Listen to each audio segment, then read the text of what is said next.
Good morning, everybody. All right, this is Moja, and this is the BAIO live stream. Again, good morning or afternoon. Where you at? We starting a little bit later today. People busy. People got projects they working on. People in school. People work, but we gotta keep it going though. We gotta keep it going. The stream said it started at 9:20. I'm gonna give folks a couple more minutes before we go into the content.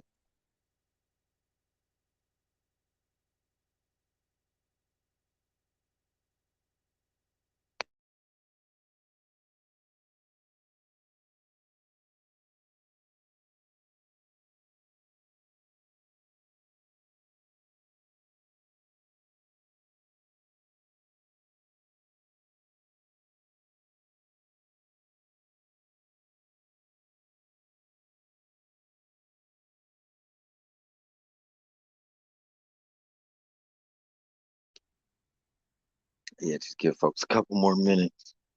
A couple more minutes. Hey, mama. Yeah, y'all got me sitting up here hosting. Y'all gonna hear children, family, crying, babies. This is gonna be very animated for the time being.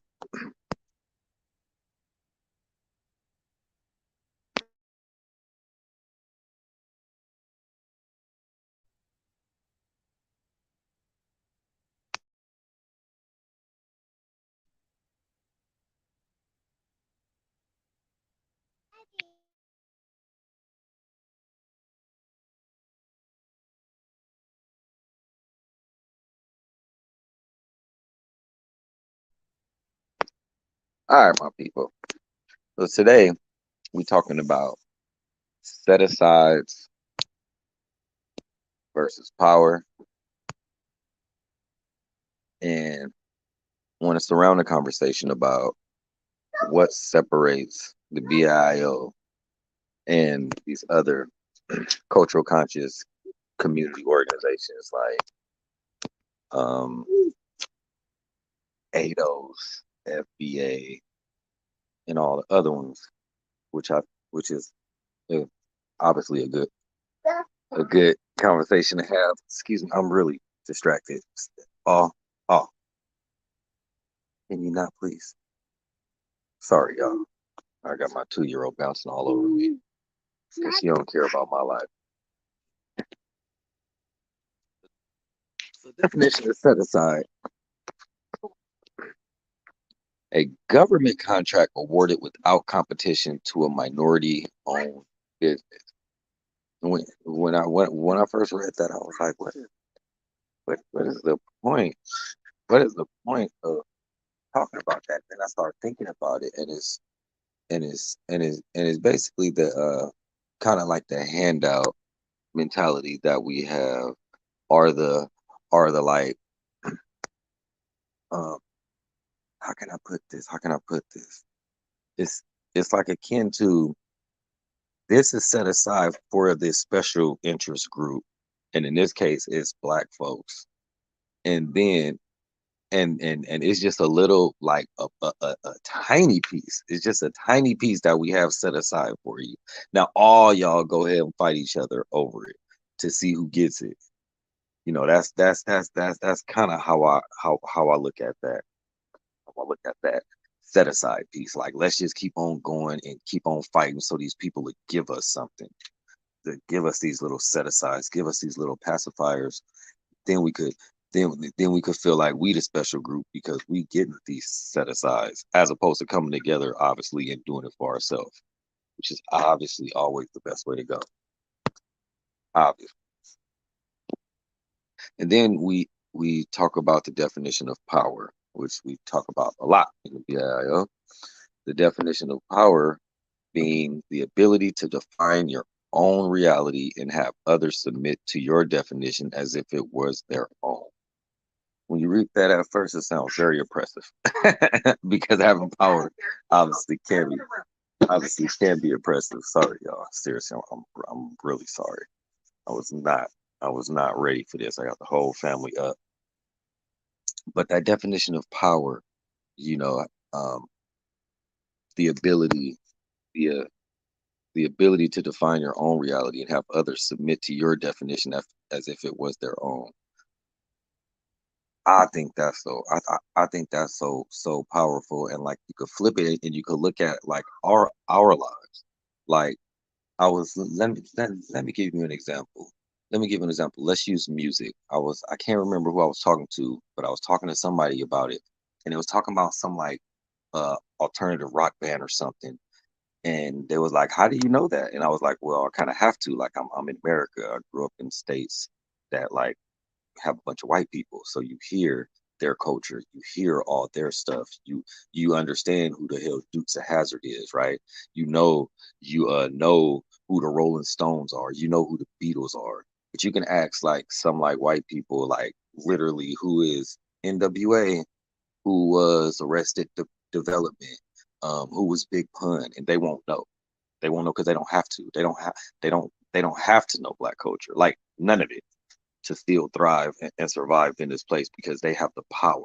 It's up to us to know their rules. It's up to us to know their laws because they have the power. And personally, I find it really fascinating. Now, there was a question in the description here though that really interested me personally, and it's the what separates the cultural conscious community from the BAIO. And when I saw that, like I had to think about like how I personally would have would address that because what I see happens is that like all of it keeps on being a center around us versus them, whether it's us as an organization versus other organizations, or us as black people, black African Americans versus Africans on the continent, whether it's us on the East Coast versus those on the West Coast, right? It's like it's always us against them instead of us doing better for us, like ultimately being like, no, forget them, they not even they don't even mean anything, man. It's just about us, for us. Like I want to smash, like let me see, finding that intrinsic um motivation, you know, that internal that internal motivation to do something, not being so reactionary, not being so reactionary about everything, right? Like and I think personally, I think that we're so fragmented because we want to we want to compete with each other for crumbs as opposed to coming together to make a beautiful meal, if that makes sense. And that's where the set asides and that's where the set asides come in at. That's where the set asides come in at. Like all somebody got to do is come and bring a little carrot in front of us, and we gone with the win. We gone with the win, $5,000, $10,000. It don't take anything. And and really, I don't think that we all want the same thing. I really don't think that we all want the same thing. And those of us that do want the same thing, we continue to let small differences. We continue to let small differences like run everything. Good morning, Mama.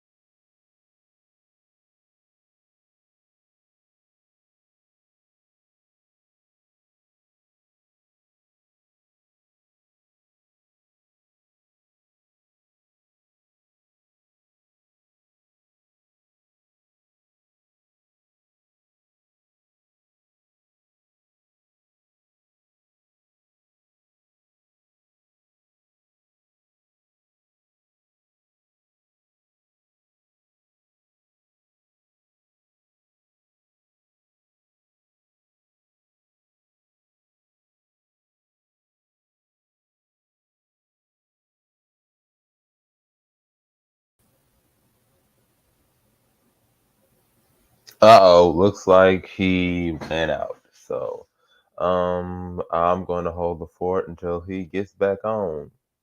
Thank you, Bari, because my kid, my family is getting up and going crazy right now. I cannot stay focused right now. It is good. We got a lot of things to do, and like I said, I didn't expect a lot of people to come in on this one because this one was just I thought it was made, but then when I looked and I didn't see it was made, I was like, okay, I'm gonna have to make this. And yeah, I have a lot going on, so that's why I was like, I'm gonna need somebody to help piggyback me because I'm gonna be kind of like with two places at one time, so that's kind of why um I'm like this right now.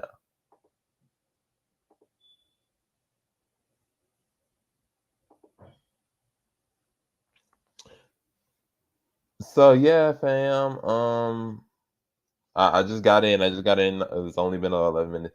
But today we're going to be talking about set asides versus power. And of course, one of our BL members brought this up. So we're going to go based off of his interest and we're going to do based on how he defined it. So, of course, as Umoja was saying earlier, I did catch some of the beginning parts of it. He defined I know he went over some of it earlier, but just to reiterate, he said power is the ability to define your own reality and have others submit to your own definition as if it were their own. And then set aside is a contract.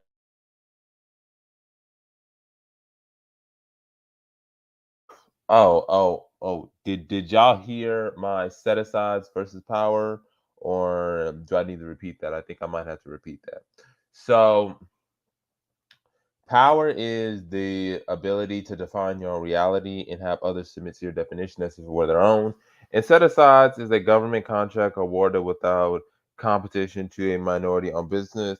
And it can be expanded further. Set asides just simply means that there will be a certain amount dedicated specifically to you. So if I set aside this much money. That money is used specifically for you. Is used specifically for that reason.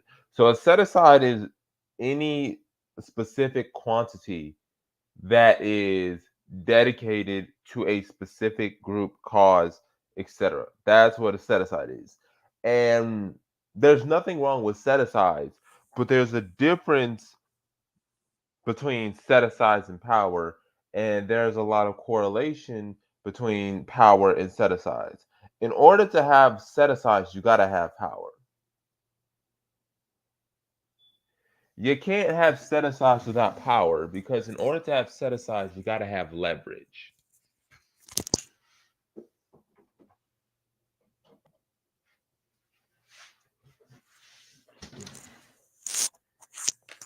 Got a little thirsty, y'all.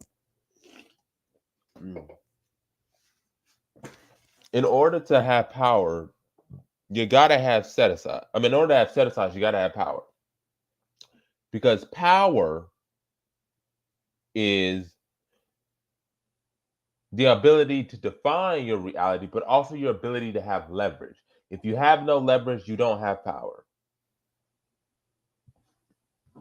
It's as simple as that.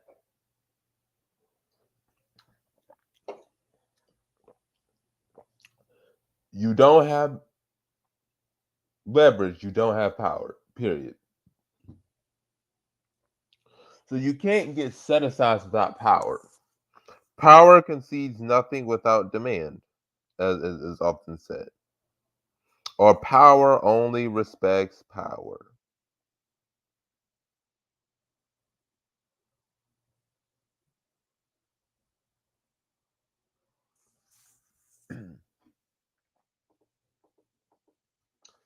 So that must be considered. In order to have set asides, you gotta have power. You have to be able to use leverage, whether or not that be political, social, economic. You have to have some type of leverage.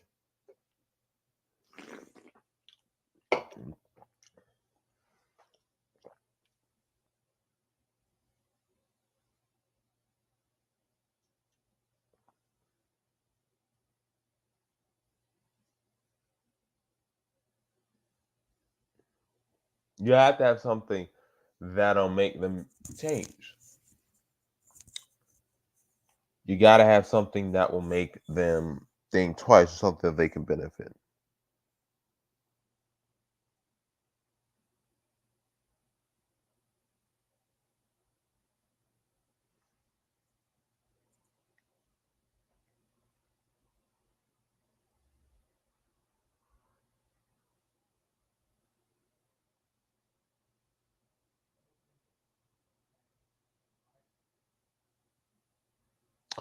And oh, mm, um, what is it that I was forgetting about?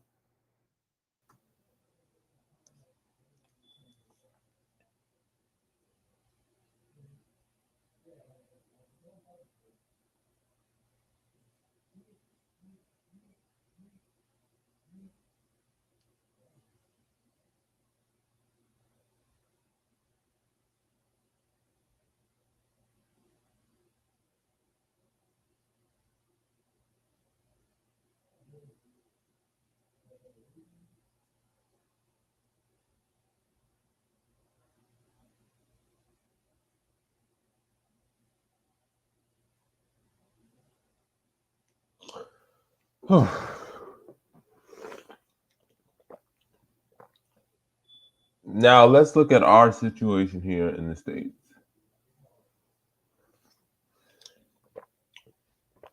In America, we have little to no leverage.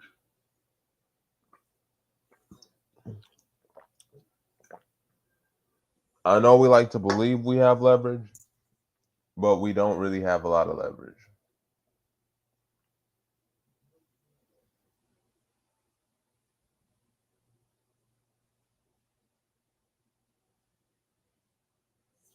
We just don't have a lot of leverage. Mm.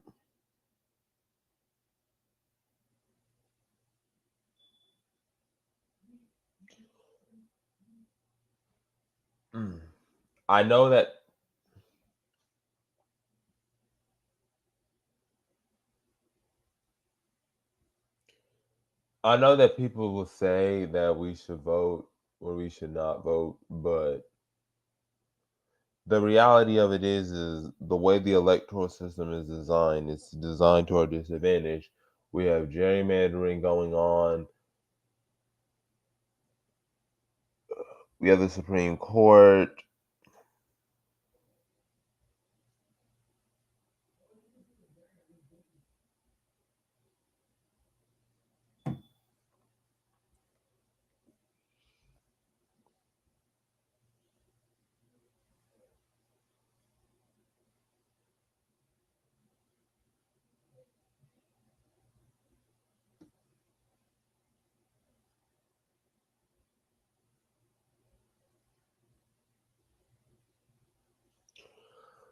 Oh, yeah, we have the Supreme Court. We have the racial wealth gap.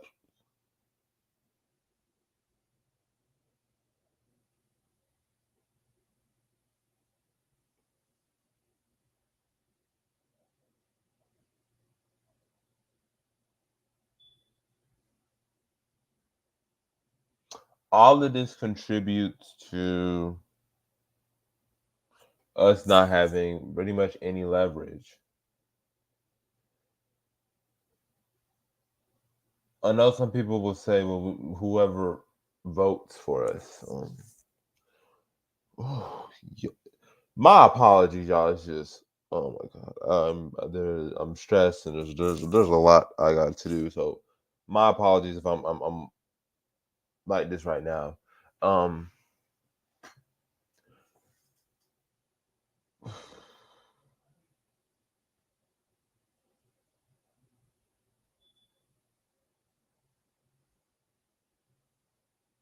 yeah, there it is. Economically, we don't have much leverage. We don't control the economy. The racial wealth gap is at an all-time high. It's gotten worse since 1980 after the Reagan administration. I understand we got a lot of people who want to buy black, but the reality of it is buying black is not good enough. It's not good enough because of the fact that we don't control the mechanisms of the economy. It's great that we support black businesses and that needs to be encouraged, and there's nothing wrong with that. I'm not against supporting black businesses. It's just we got to be realistic about our position in the economy, where we are in terms of the hierarchy, and having realistic expectations.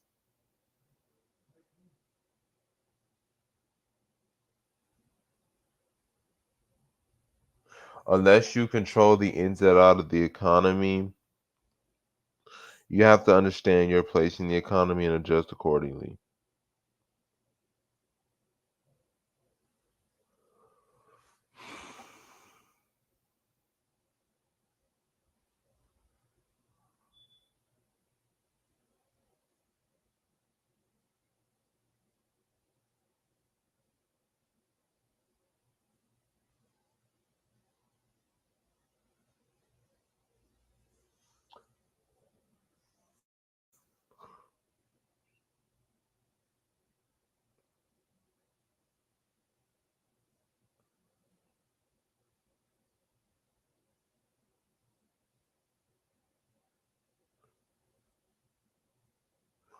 Mojo, you still there?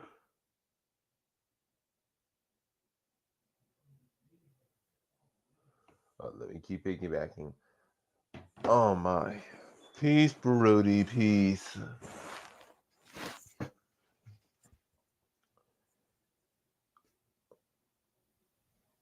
This is a struggle right now. Um yeah, so with that, knowing our position in the economy, knowing our political situation, it's hard to get any leverage, which means it's hard to get any power in the context of America. It's really hard. When you don't control the means of production, when you don't control that, when you don't control the economy, when the political system is disadvantageous, especially with the electoral college system in the Senate that proportionally gives more power to white individuals, especially white rural areas instead of urban areas, that solidifies that we don't have pretty much any major economic power and leverage. And let's not forget the fact that we live in the South, a lot of us, majority of us. The South is deep red, so it's not going to do much. I mean, Mississippi was the blackest state in America. It's Republican ever since the 1970s. Alabama,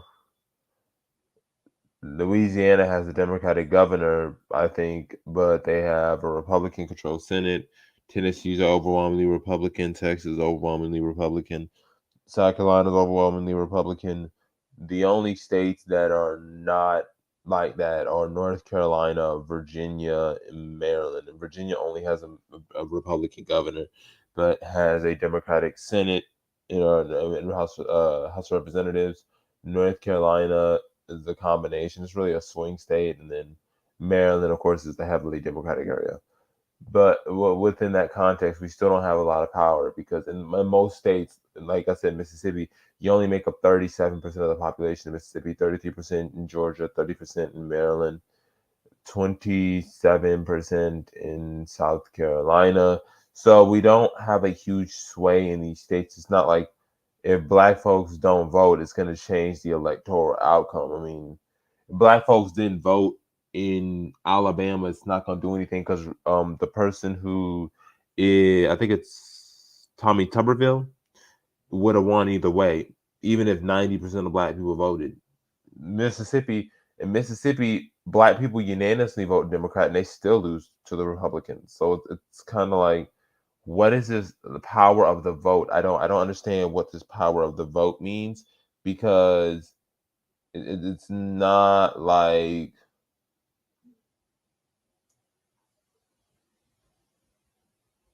we run any states. We don't.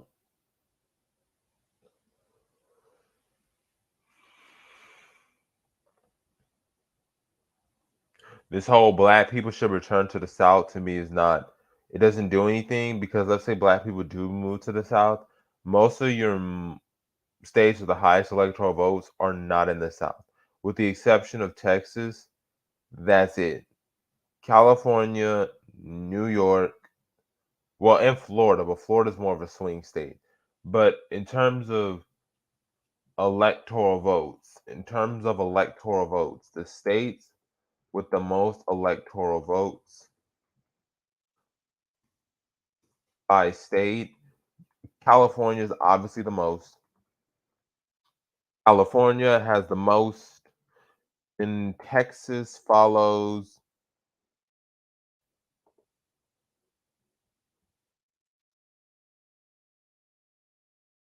Then we have, I think it's California. I mean, not California. My bad, not California. New York.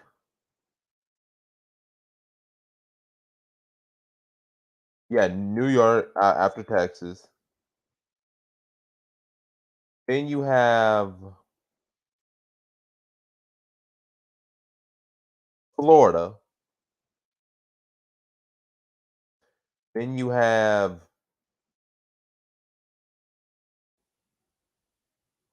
Georgia.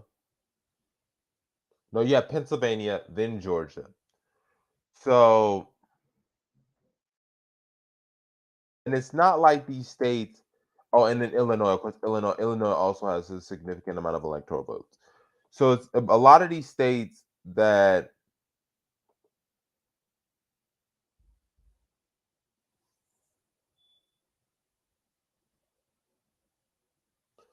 a lot of these states that were in a lot of states that got a lot of electoral votes, black people don't make up a huge portion of the population. They don't. At best, in like what Texas or Illinois, you make up like what 16%, but you don't make enough to really swing an election in those states.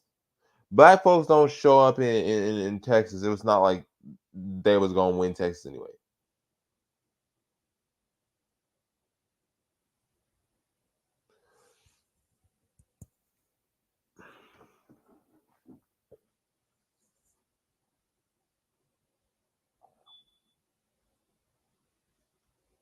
All right, y'all. I really don't have much to say. The only thing I would say is power is your ability to define reality. Power is your ability to make people concede to your definition. Power has your ability to influence how society runs, how society is governed, the decisions people make. That's all power related. Set asides is,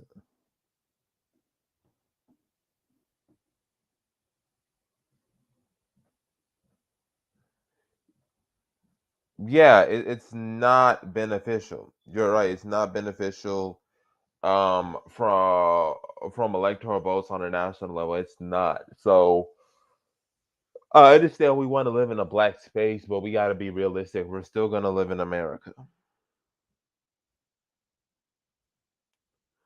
And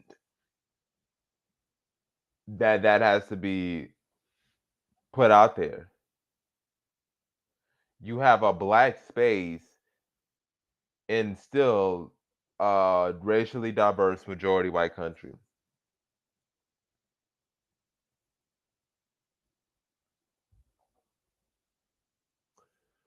So that just needs to be said. That's why I believe that whole go back to the South argument to me is dead. It doesn't make any sense. I don't advocate for it. I certainly would push back on it.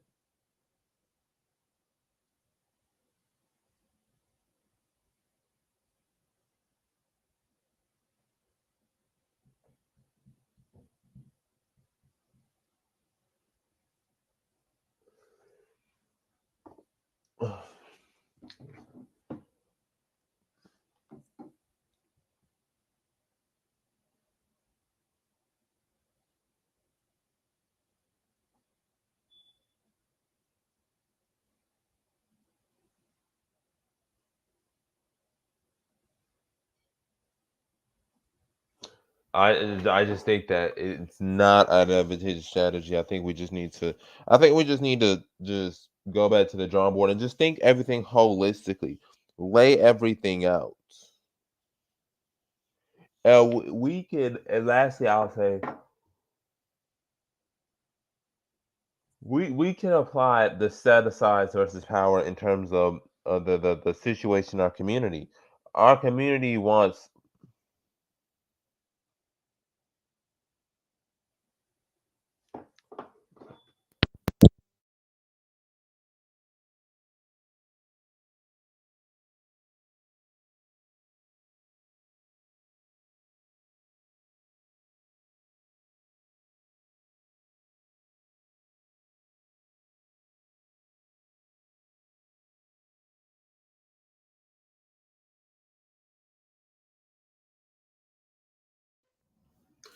You're right, Fly Guy. There should be a Back to Africa movement, and I hope it gains steam. With the bicentennial going, I think more people should.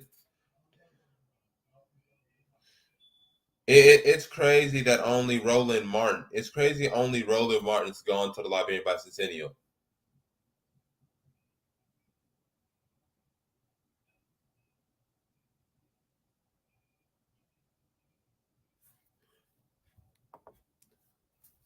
I mean, Baruti. I mean, in that context, it does work, but at the same time, you got to factor in the fact that you're still living in a majority white country. It's not like you running things, and then you got to factor the fact that things have been gerrymandered. So I understand if you don't have an Africa plan, maybe just stay there. But even with that, what is your plan? What is the end game? What is the end result? And that's another thing of power. What's the end result? What's the end game? We go back to the South. What ends up happening? You think they're just gonna allow Republicans are just gonna allow you to come into the states and they not gerrymander where you live? Because most black people live in cities. You think they're not gonna do packing?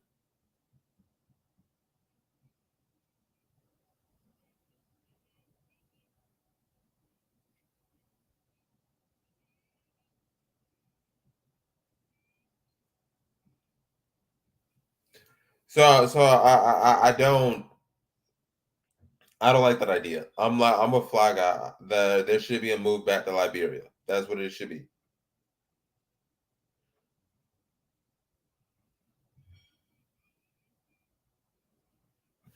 Liberia has so many opportunities, and we saw that with the bicentennial with Roland Martin, which, like I said, it's unfortunate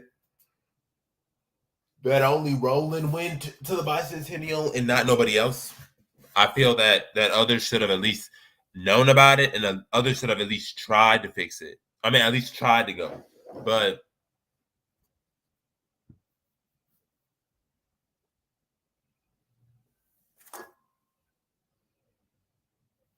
I mean, it is what it is.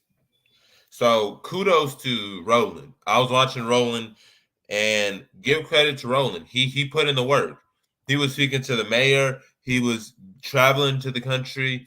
So I have to give kudos to Roland.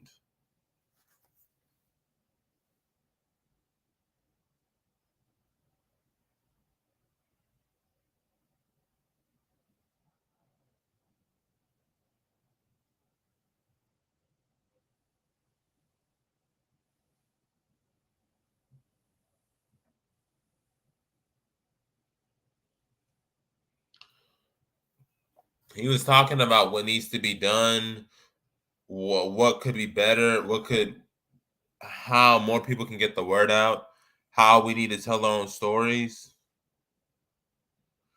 And in that case, we do need to tell Liberia's story because I get annoyed of hearing the same propaganda narratives. But that all goes back into power as well. Being able to define what Liberian history is, how it's taught, the perspective, that's all power related as well.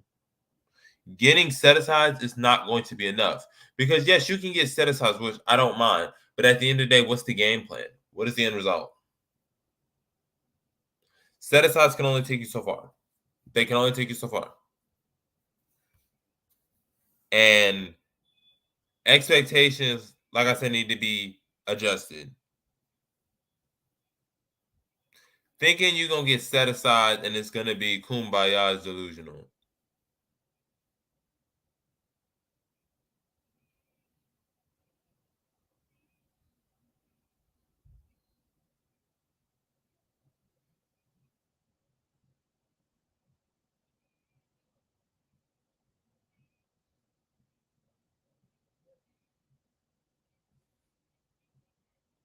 It's delusional.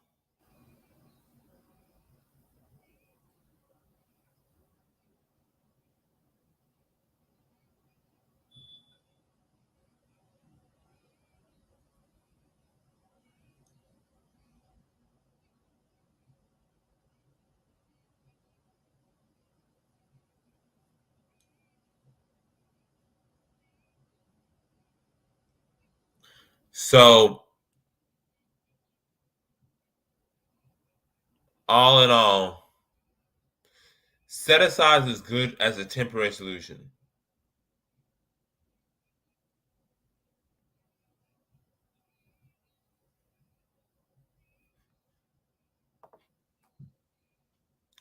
It should be.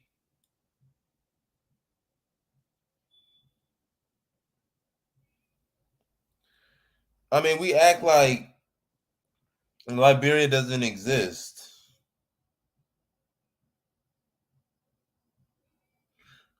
We treat Liberian history as if we weren't vital to help building the country.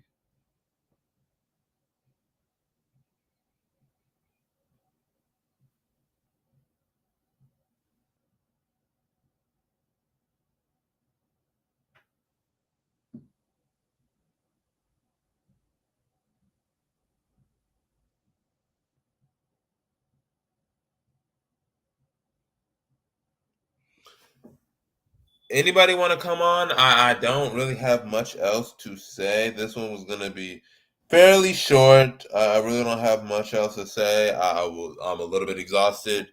So anybody want to come on can. If not, I would just prefer to let it go. If that is good. This was shorter than expected. About 40 minutes. I was expecting a little bit more, but things happened, so I really don't have much else to say. Any more questions in the chat that I maybe need to answer? Or you would like to ask?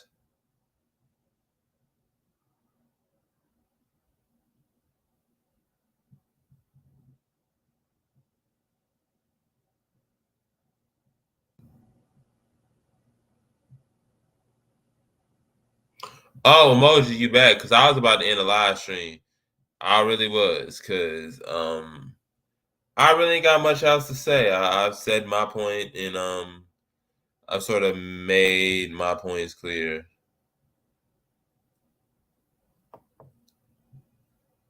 Yes, we need to move back to Africa, especially Liberia. Baruti had a question. He says, "Do you know that the movement or ground search to make Black History Month avoid of any fake cultural slants that are contained in the United States? What your thoughts?"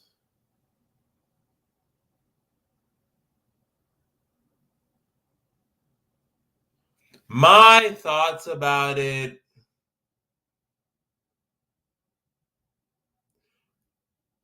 I don't really have a problem with it. I mean, as long as it's not whitewashed or sanitized, I don't care if it includes Caribbeans, if it includes Afro Latinos.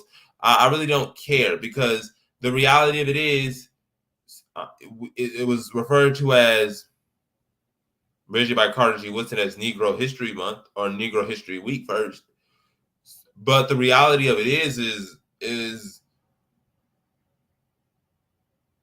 the demographics of what constitutes Black America has changed, and not all African Americans are what I would like to say have African American parents. Some African Americans have Haitian parents. Some African Americans are bi ethnically, which They have a African American father or mother, and they have a Nigerian mother or father.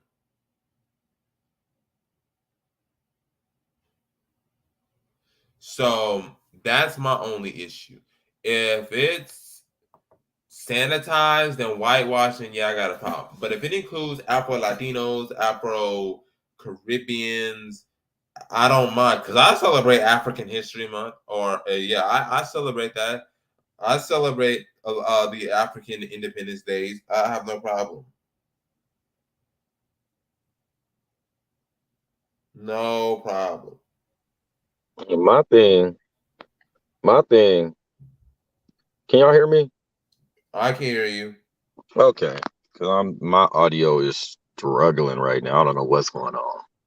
Um, my thing with the whole with the conversation around history, and particularly Black History Month, is I like obviously it is good to know your history, obviously.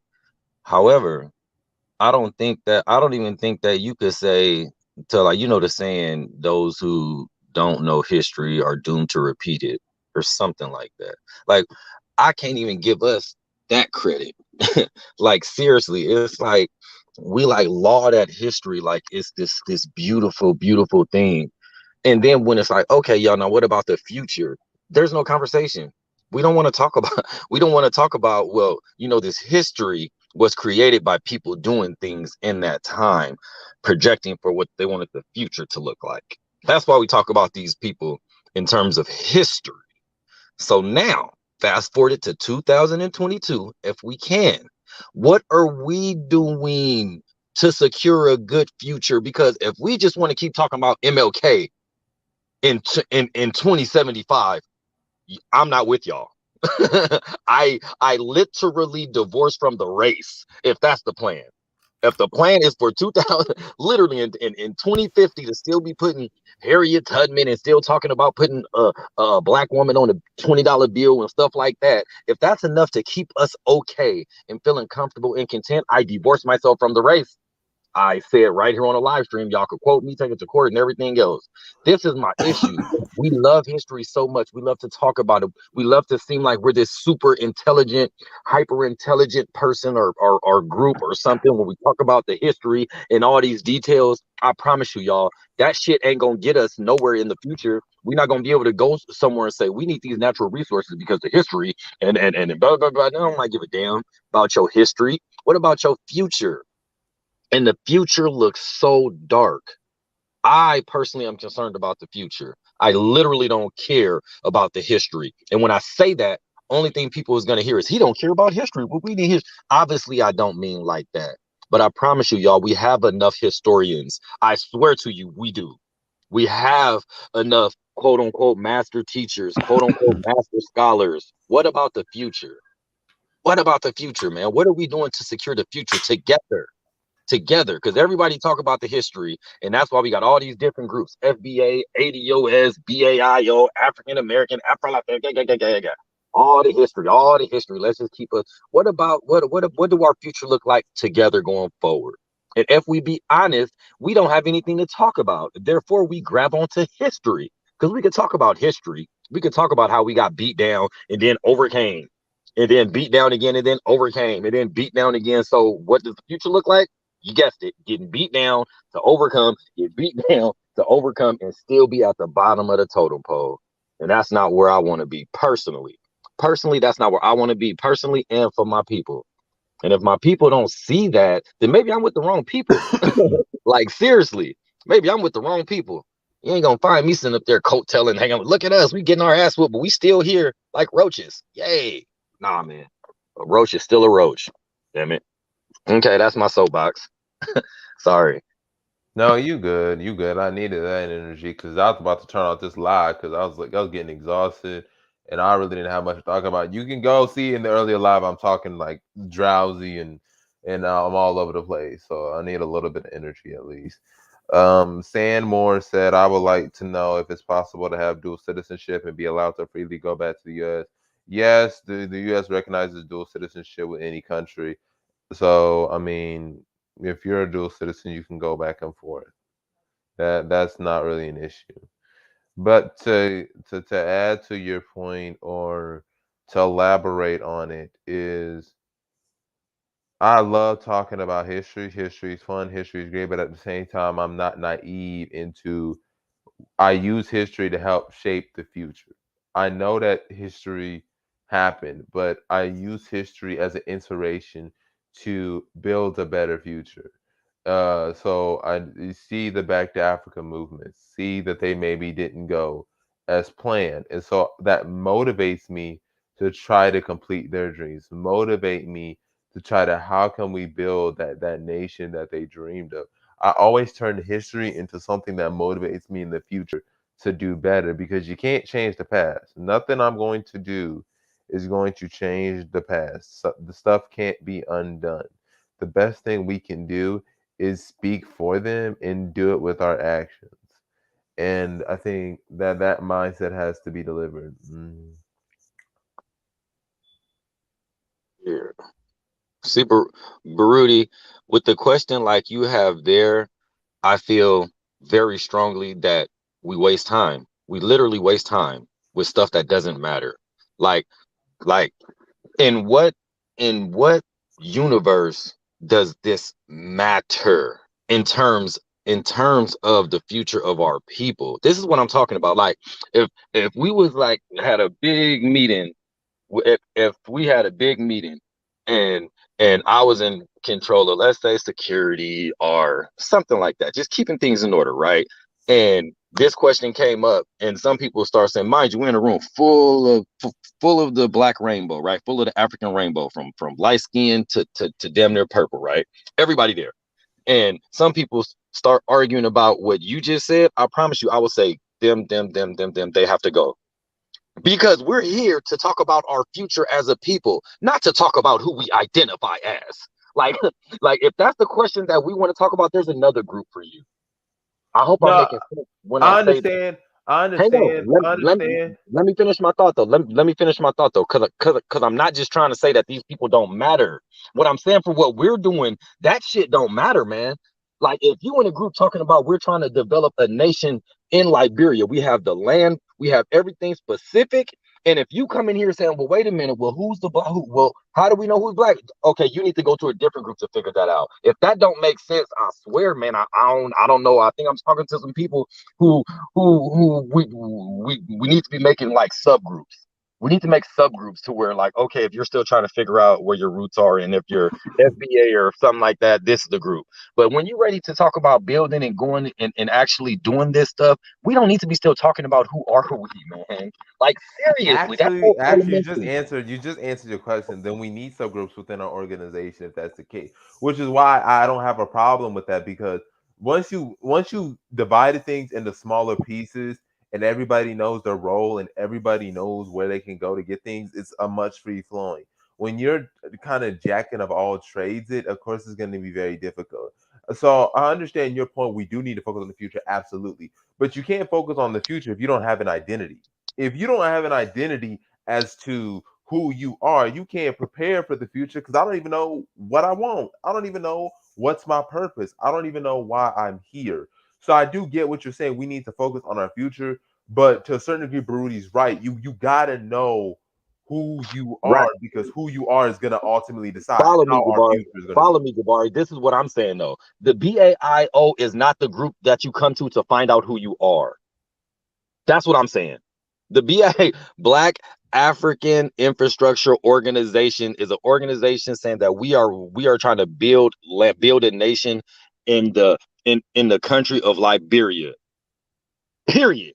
That's the main that's the main thing of this organization. Period. Not come here and we'll do a DNA test to figure out where you're at and then we'll Oh no, go I'm on. not talking. That's I'm not not it. talking. I'm not talking about that. Right. I'm not. I know, but this is but when you open that door to, like, yes, we need to figure out who we are. That's where people will stay, bruh. People will stay there for years. Let's just talk about who we are. Like, and that's my fear. Like, no, don't come around here talking about who we are and let's quibble over this DNA stuff. Unless, well, what tribe are you from? You don't even know what part of Africa you're from. We're saying Liberia because that's where we know for a fact our ancestors helped develop. We know for a fact that our ancestors helped that country come into fruition, and that's where we're gonna go. Now, if you don't like Exactly. that, if you feel like you somewhere else, cool, but don't come And my here thing trying to about it, figure that and out. my thing That's about what I'm it, saying. even with that, I get annoyed when people say African Americans are the only people that don't know where they're from.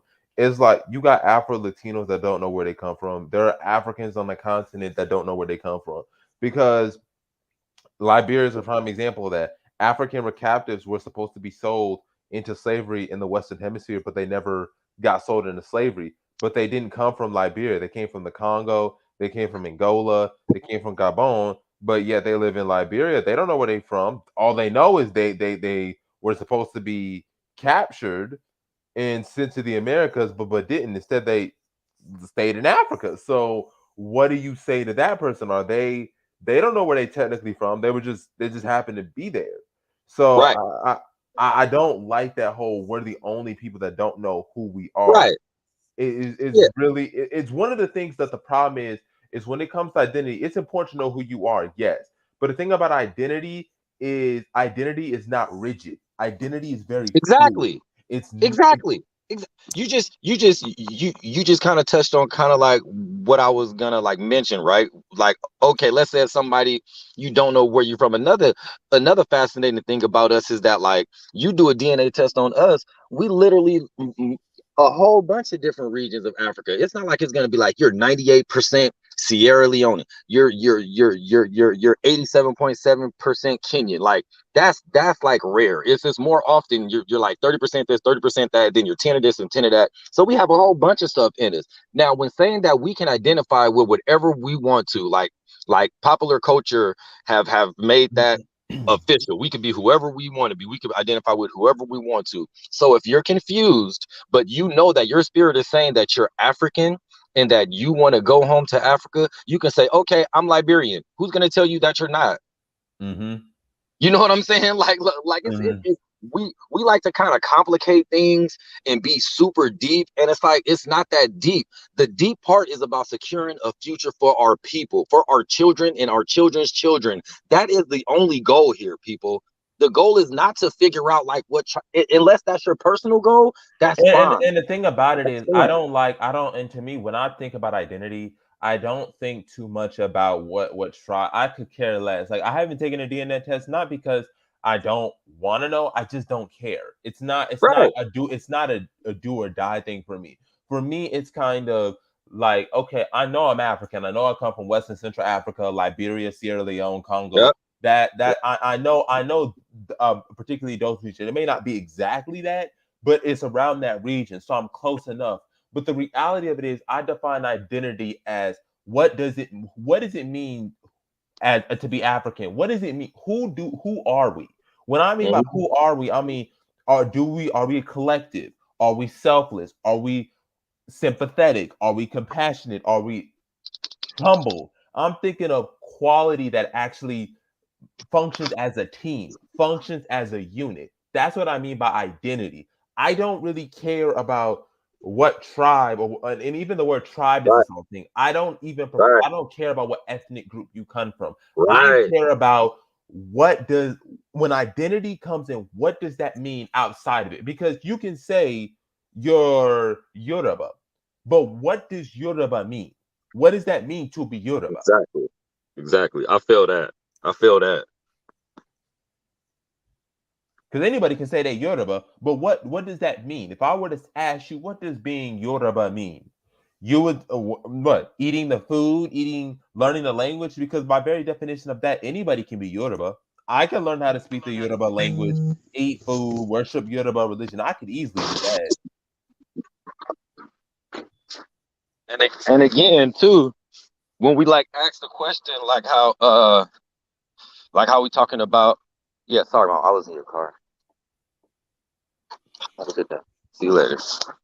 When we talk about our African African Afri- candidate, Africanity. I can't talk right now. Sorry. But when we talk about that, if this is again, if that's the level of consciousness that you're at, like you're probably not yet thinking about going and get with the group to develop a nation. if you're still trying to figure out your Africanity. You do you follow me? And now when we allow those people to come into a group that's focused on something way past your Africanity, then the group starts to get disheveled, it starts to get disorganized, it starts to get disjointed because we got people who still trying to figure out if they black, working with people who know that they African and trying to build in Africa. That just don't I go together, think man. That don't I go together. think It don't. I think with that situation, wow, there's only 5, 6 people watching. The likes need to get up. People need to share. More people need to watch the video. Maybe my energy was low at the beginning, but it's starting to rise up a little bit. The thing about it is with that is there are levels to this, and there's levels to building. It's not just not everybody has the same role. So if you want to know who you are and you want to think, we can do that, but that's going to be for those who are, let's say, social media and community outreach. That's going to be their job. That's why I said that's why you break it down to different departments, because when you break stuff down into different departments, like you said, different subgroups, we don't then have to worry about worrying about the people who they don't know if they black or not, or this, because community survey marketing, social media, community outreach, y'all y'all come and take that. Y'all deal with that. Y'all deal with that. Y'all educate them on what does it mean to be African, the history of Liberia, the history of Pan-Africanism. That's your job. The education group, that's your job. That once you do that, it becomes easy because everybody knows their role. And so that to me ultimately solves the whole thing. So it's not about they can't build us. They can easily join, but it's just they have to understand that they have to reach a levels to it. You have to first understand the basics. It's like what I said, like me right now, I'm doing engineering, right? The basics. You gotta pass Cal 1 before you can head to Cal 2. You gotta pass Cal 2 before you can go to Cal 3. You gotta pass statics before you can go to solid mechanics or mechanics of materials. You gotta pass the basics. So if you don't even know the basics about Liberian history or the basics about Black issues, then we gotta do that 101 course. We gotta give you a 100 101 course until you have received efficient enough information to where we can then approach you to 200 and 300 and 400.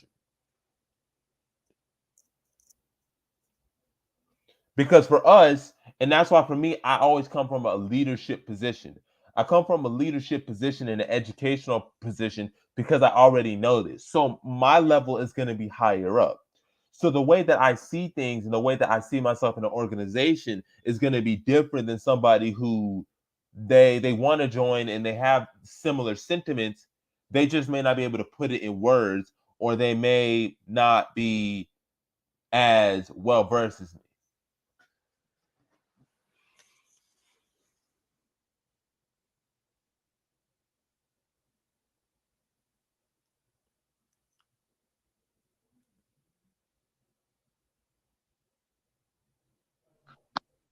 Yeah, Baruti.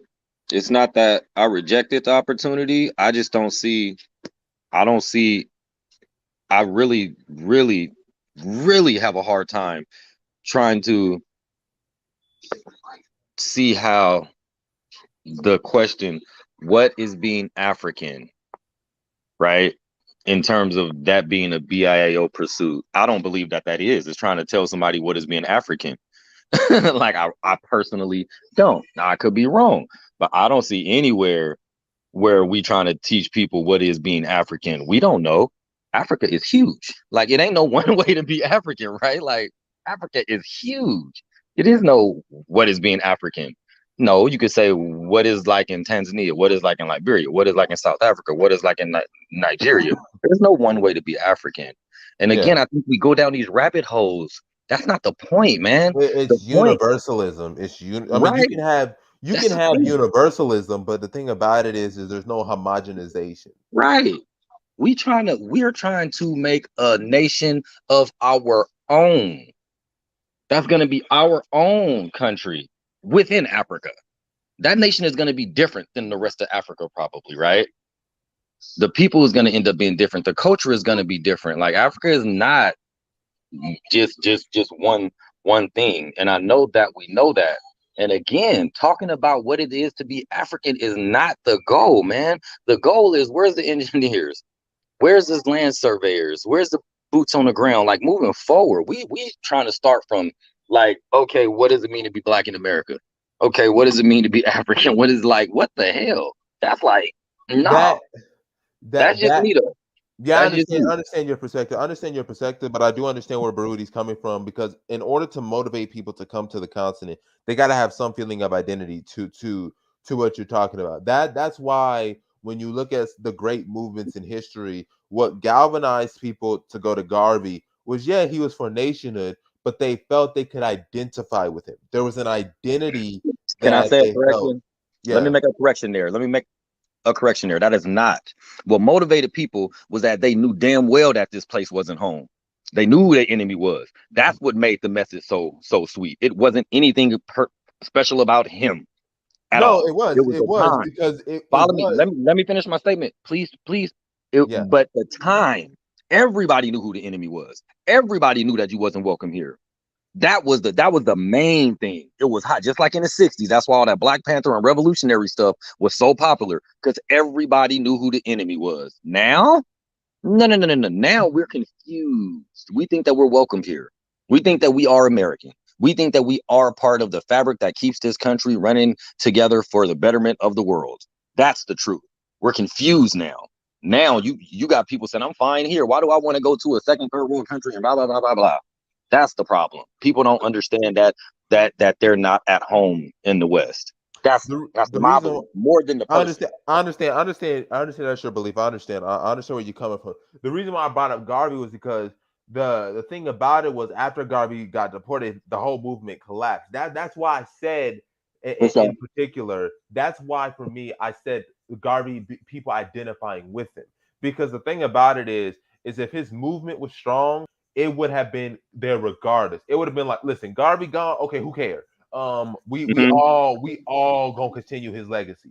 The Mm-hmm. fact that he leaves and then the movement just collapses, or people don't feel as inspired as the way that he was prior to Garvey, that means that people were motivated to do on behalf of Garvey because of the working class's ability to identify with him. Because there were many people advocating going back to Africa before Garvey, but it wasn't getting hot until he get it. He the most Yep. well known.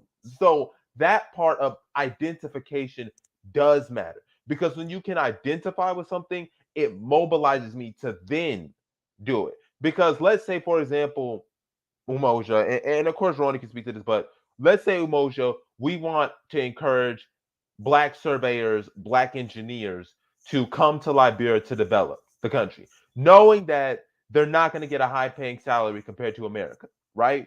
If we want to convince them, if we want a mass movement and people to say, you know what, this is the place to be, you got to give them something to identify. And he said people were effectively scared away from RBGism. Yeah, they felt they no longer could identify with that.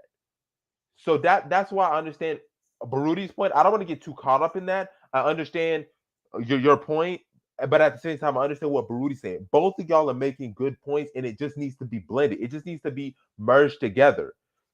Focus on the task at hand, but at the same time, don't forget your identity. Don't forget who you are, because who you are is because understanding who you are is what's going to allow for you to go into the future. And that's why I brought up Garvey. Once you can identify with it, once I know I identify with your cause, I can identify with it. We can move into action.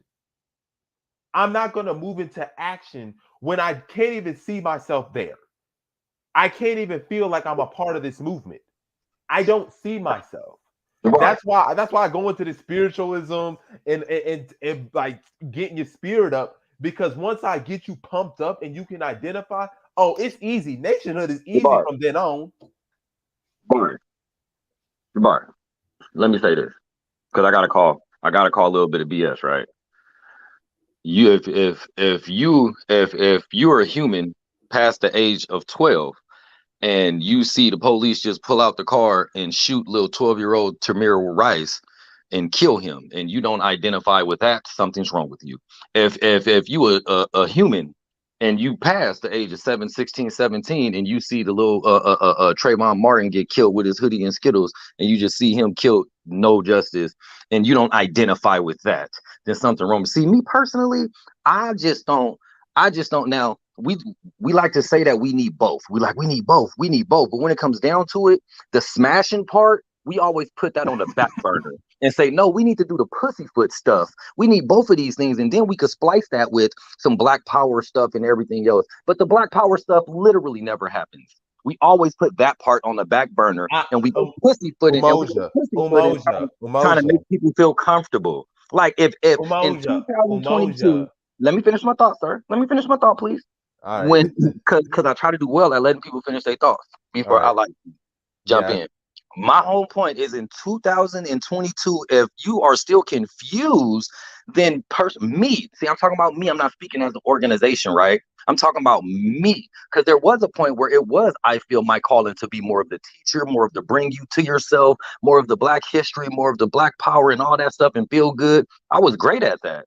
And then I started saying that this is all that people want to do. People just want to feel good. They don't really want to do good. They want to feel good.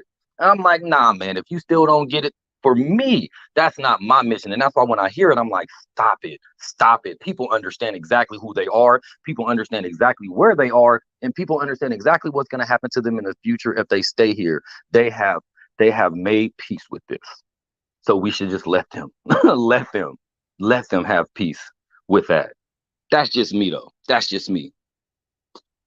Yeah. I get it. Like I said, I understand where you're coming from. I just, I'm more of a combination of Baruti's point in identity being important, which is why I emphasize that, and I try to get people to identify with that. So that's why. But but that also goes into today's topic about power. When you have power, you can allow people to identify with you. People will identify with you. But if you ain't got no power and you Right. ain't got the ability to influence people, then they're not going to identify with you.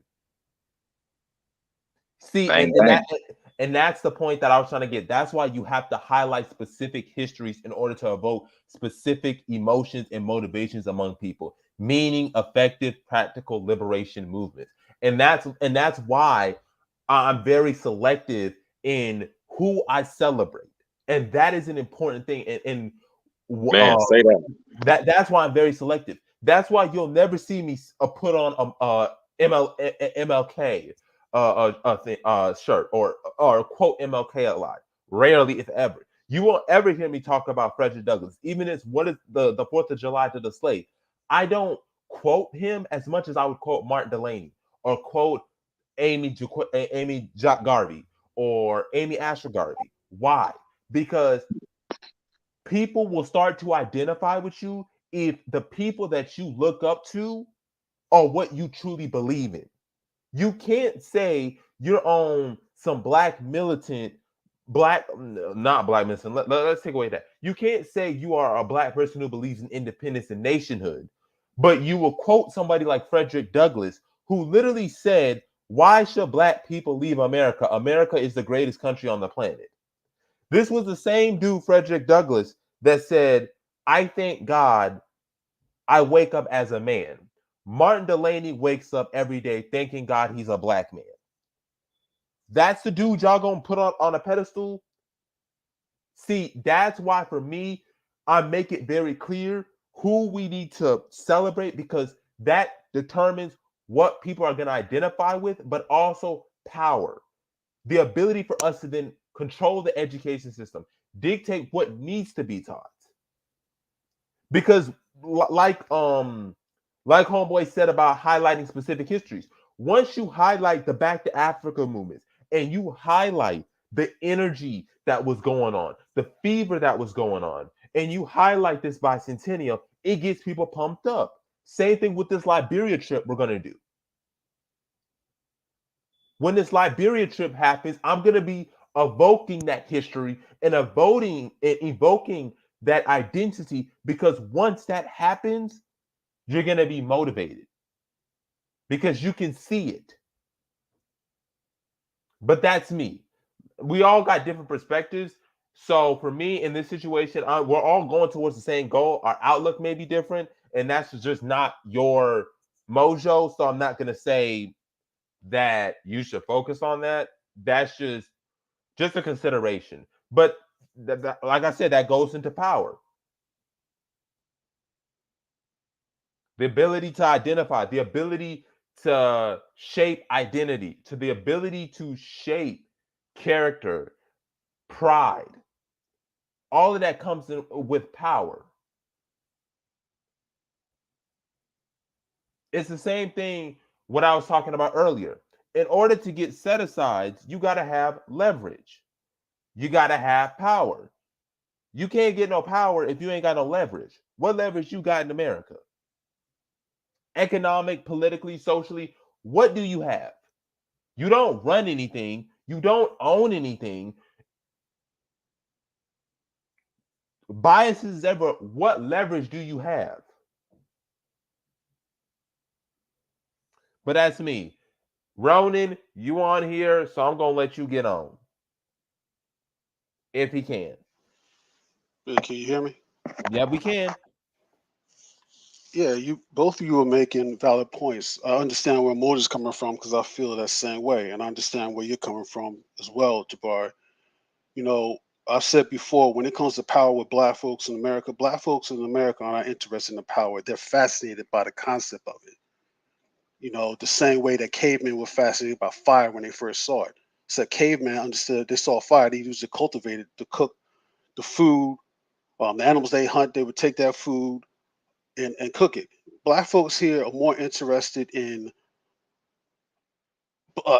appearances, shallow symbolic victories. You know, oh, we're gonna get someone on the Supreme Court, the black first black president, this, and that, and not understand the concept of power. White folks understand the concept of power because they're so comfortable in their power that they let you have your black president. They let you have your black vice president. They gave you Martin Luther King Jr.'s birthday. You need them for this, you need them for that. You go through this, and that. So there is no black power movement in America.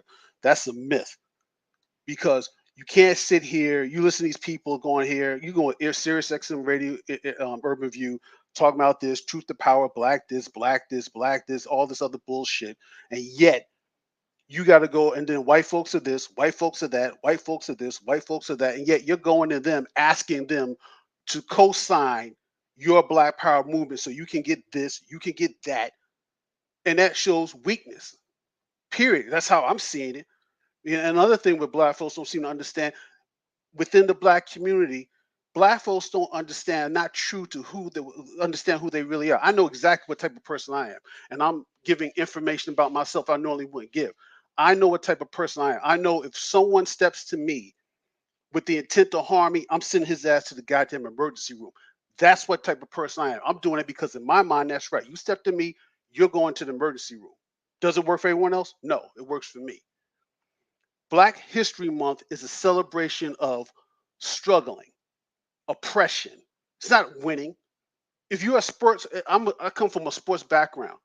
If I'm on a team that's getting smashed every year, year in, year out, we're going 2-14, 3-13, and yet you got a coach telling me, "Well, we made some positive steps here." Where? We're getting smashed year in, year out. Martin Luther King Jr., who is he's the poster boy for most black folks in America, he got smoked here, murdered. Malcolm X, who was my unofficial mentor, he got murdered here. They kicked Garvey up out of here. They try to tarnish the legacy of John Henry Clark, Amos Wilson.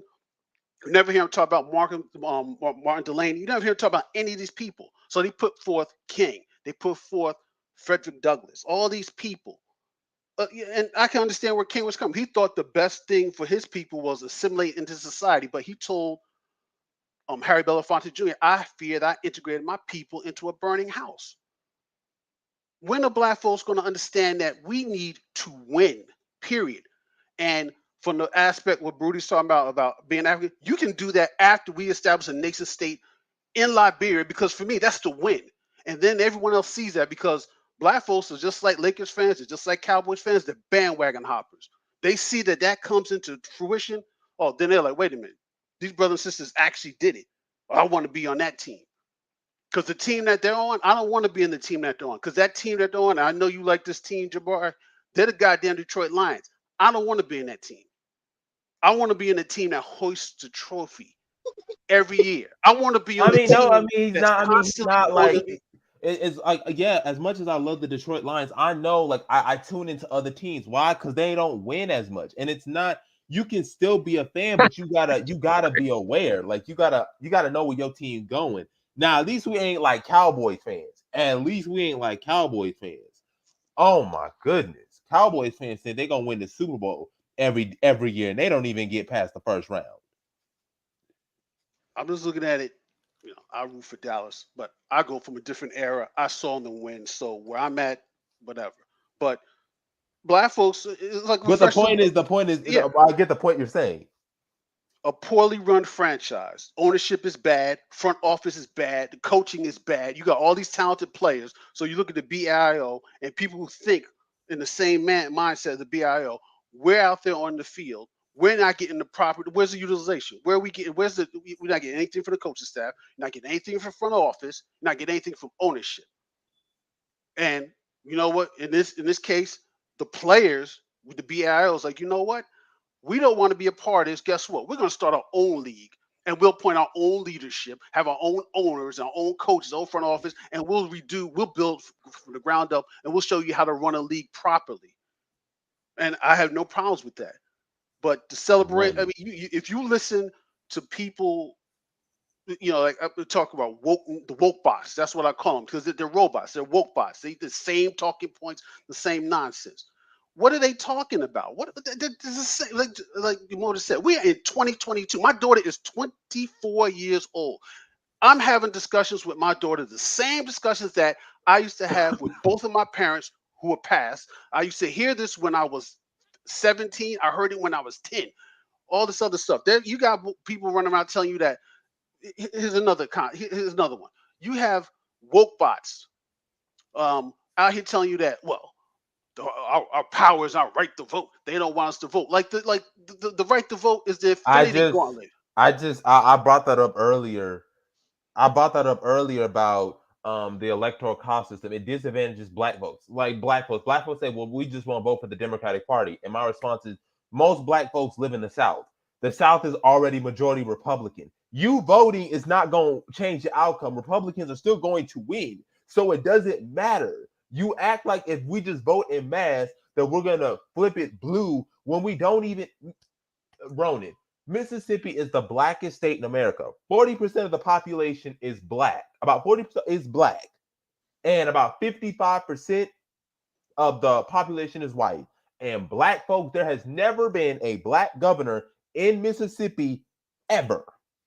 There has never been a black majority Senate in Mississippi ever.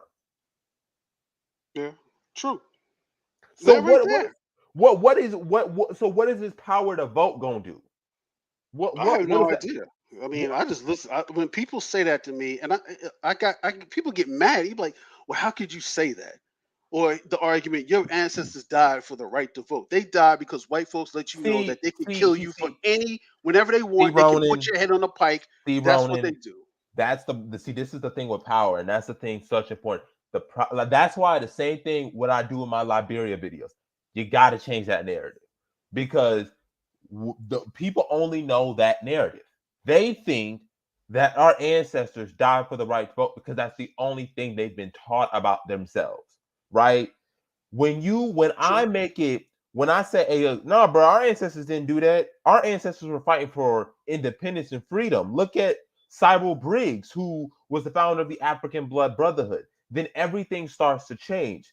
Everybody starts saying, wow, I never knew that. I didn't know this. I didn't know the history of Liberia. I didn't know it was the crown jewel of Africa. I didn't know this.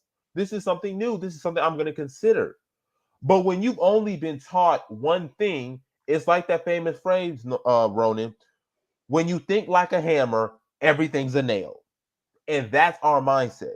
We think everything is a hammer. So we think like a hammer. So everything is a nail. I agree. I mean, you, Emoja, you guys are younger than me and stuff like that, and you're the future. I mean, Gerard, Hollop says this to me all the time that I'm very patient, and I am patient. I'm not as patient as I used to be because specific circumstance in the last 2 years has pretty much eroded that. You Yeah. know, Oh yeah, I get it. We you understand, know, Ronan. We get it. for me, and if there's any trolls or any woke bots listeners, for me, I lost my parents because of COVID. This country, you know, I come from a generation where I saw what Jim Crow segregation, what he did. My parents grew up through it. My aunts, my uncles, my grandparents, I saw it. Where my parents telling me, telling me, you got to be 10 times better than white folks, stuff like that. That's dysfunctional thinking. When I already know that I'm equal, if not superior, to any white man or woman walking the face of God's green earth. And black folks should feel like that. There has to be a sense within black folks, and this is the athlete part of me, which carries over into my real life. You have to have supreme confidence in everything that you do. You don't have to be great in everything, but you know what? You shouldn't strive to be, I would like to be good. I would like to be, good at what I do. And I need to Mhm. strive to be good. Trying to be perfect is impossible. You will drive yourself insane. But Oh you can yeah. be good in different aspects of life, whatever it is that you do. And this is a mentality that black folk. The one thing that I took from Malcolm X when I was a teenager, I used to show this all the time on PBS, Eyes on the Prize. He was the first black man that I ever saw called out in the United States exactly for what it was, and that was what struck. And I'm like, and that's what I'm like. Whoa, that's what I'm talking about. Because you'll get people talking about, well, you know what, you can't react if someone calls you a nigga, you can't react. I was like, I know exactly how I'm gonna react. If he says it, well, his teeth will be scattered all across the ground like candy corn. It's that simple. You ain't gonna disrespect me, not to my face. You ain't gonna disrespect I someone mean, else look who I at know in my presence and not be called out on it. look at what happened in your own home state, Ronan, about the two teens that got in a scuffle, and the police ended up showing up. Look at Yeah, what happened in your own state. That right there, I mean, prime example. there has to come a point where we gotta get tired of effing losing. Because if you listen to woke bots, they're always saying this. If you like, sometimes I listen to shows to gauge where we're at and where the militant integration is, woke bot is at, and where they're at, and they're lacking. Because the first thing they'll say was like, well, this and that. You got to do this, right to vote, truth to power, self-determination, all this other nonsense, revolution, liberate. The three most misword used amongst African Americans in America are revolution, liberation, and freedom. They don't know what the hell they're talking about. A Tell revolution, the like truth. Malcolm X said, a revolution is bloody. Tell the truth. Yep. Period. If Tell the someone truth. steps to you with the intent to harm you physically, and you try to talk him out of it, and he's not hearing it, and he's starting to beat you on your head, and you're still trying to talk to him, you speaking two different languages. He's speaking the language of violence, and you speaking the language of peace. He's not trying to hear it. He's going to get his peace by beating you into the pavement. You're going to get your peace while you sit in the hospital room recovering, thinking about, you know what? I got to work on my skills to get through this dude. You cannot get through the people who only see one was like, look, I will Tell ground the you truth. into the pavement. Tell the Period. truth, man. Let Black me What give folks an did example. do not understand that. They like to struggling is not winning. I Right. mean? I mean, we ain't even gotta we don't even gotta talk about black folks. Look at the American Revolution. Did America gain its independence peacefully? I just need that Well, answer. well, Did it get? we just have to be honest about when it comes to black people harming other people. It's not gonna happen. We only harm each other for some reason. Let's True. just be really honest about that. We don't even got to stay there, but that's something that like burns my spirit to the core. Let me give you guys a perfect example about my spirit and my energy and where it comes from. And I'll use Black history as an example. Part of the background noise, I got my kids out here. But so Black History Month, right? We hear about the oppressive stuff, all the ass kickings, all the people who didn't die, and then it's like we celebrate Language. it, and then we celebrate it, and then we celebrate it as to what are children watching. I'm sorry, and then we and then we celebrate it as like, man, we done came so far, and I got just gratitude that you know the good Lord done brought us so far, right? This is how, in general, most of us, that's how we look at it. Me, I look at it as a never again, as I wish a motherfucker would. And this is the energy that we lack. This is the energy that I think we lack. I think that Black history, all of the slavery and everything else should be taught to our kids immediately. But the spirit behind it needs to be, and this is why and how it's never going to happen again. Not be grateful that we're integrated into this country. And yes, you're still a third, fourth class citizen. However, at least you're not in chains anymore. You know what I mean? At least you're not just getting lynched. You, you And know, now they do it all in a secret and in silence and in a system. So you should be happy. And this is the energy that we have about it. And I'm not here for that, man. Ever. Like in any fashion. Not even a little bit, not to bring somebody along, not to be nice to somebody. No, we don't need that. We need more people with fire. We have enough sorry ass people pushing the same narrative, and we need to just get along with the get along. I'm sorry, man. We don't need that anymore. I promise you, we don't. We've had enough and of this. and I know y'all may have a thing, but you gotta, like I said in this video earlier, you gotta give credit where credit is due. Give Roland credit. I gotta give Roland credit. People can disagree and have their opinions about Roland, but you gotta give Roland credit. Roland is the only one talking about the Liberia bicentennial. You type in the Liberia bicentennial, only Roland Martin is the one that shows up. Nobody else has shown up about the Liberian bicentennial. And he was speaking with actual government officials. Like I said, the Who, Roland only Martin? Roland Martin is the only one that's at the Liberian bicentennial. Nobody else. You can look up all the major Black media outlets, Black YouTubers. None of them are there, but Roland's there. He's been there for the last week covering it. He covered the speech, the presidential address. They made him, he got a chance to speak live in front of a crowd. He's talking about the conditions that are going down on the ground in Liberia, what the government officials were thinking. He was talking about how in Liberia, they were advertising the bicentennial on Facebook when Roland had to tell them they need to start advertising on TikTok, on Instagram, on Twitter, on YouTube. He's talking about all of this stuff. He's talking about the conditions that are going on. He was literally doing a live report at the bicentennial. He's the only one that did it. Yeah, you're right. Biden also sent one as well. There were a couple of nations. I know the Gambia was there. I know Nigeria was there for the bicentennial. But it's crazy how these other countries are aware, and Roland is aware. But you got these conscious community goons, or like I said, conscious community fraudsters out here. They're not even covering it.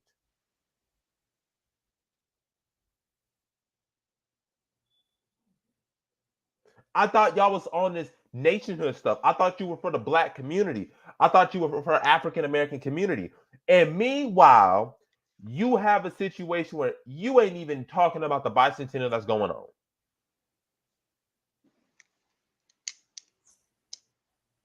Hey, what your attitude is reflect about what you do. Reflect about who you believe, who you look up to. I know exactly what you believe in.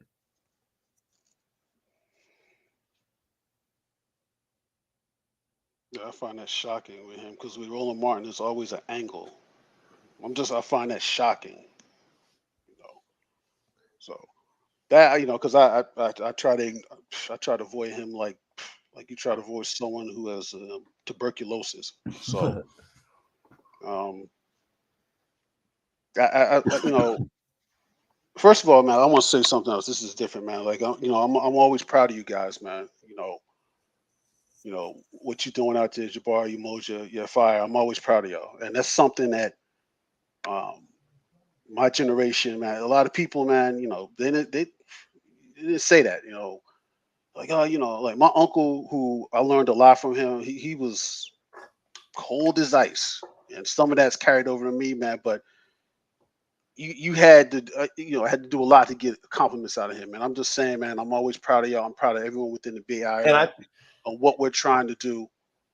And that is vastly important. And people should hear that. A lot of people don't understand how important that is for people to hear that. People, hey, I'm proud of what you're doing. Keep it up. So I just Mhm. wanted to get that out there because I'm not on that often. I had a whole bunch of different things going on these last few years. Um, I try to be here and there whenever I can, but I'm trying to get myself straight, get my head right. That everything's going on, but I recognize what y'all out there doing, what everyone's doing, what Salima's doing, what Mario, everyone's doing. Holla, everyone underrated who I need to talk to because he likes saying some grimy stuff about me. he trying to make it out like I'm John Wick or something. But I'm proud of y'all, man. I'm proud of y'all big time. I'm not gonna be able to make the trip to Liberia. I wish I could. I ain't gonna be able to make it. But I just want to get that out there. Now we go back on topic or whatever, but I just wanted to say that, man. I'm proud of you guys, man. No, that was pretty much the topic. I mean, we really would. That was pretty much the topic. I mean, that we really didn't have like too many major. It was just power and just set asides and all that. That's pretty much what today's topic. I mean, until emotion, you came in. I was sleepy. I was drowsy. I was about to cancel. When I I first came on, I was the same way, man. I was trying to save it. I was like, bro, your energy is on zero. Like I could, yeah. Then my audio kept messing up. I'm like, man, I'm about to just leave. Then I came back and you was on. I was like, cool, shoot, because yeah, I was yeah, I struggling. about to say my energy was like, yeah, it was like he said. It was on zero. But I didn't have the will. let I me was say, like, let me say this similar, kind of like what Ronan was saying. I want people to realize what a unique group of people that we have here. And I'm not saying that just because I'm a part of it, but just because I know the people who are here. We have so many different people, man. Like seriously, it's not a bunch of emojis in there talking about black power or a bunch of Ronans sitting up there training people how to do a front kick or and, and it's not a bunch of Jabaris up there just like, hey y'all, everybody should be on this chapter reading this book. Rather, it's a smorgasbord of all of those, man, men, women, and we just come from different places, but we got the one goal, and that's the idea.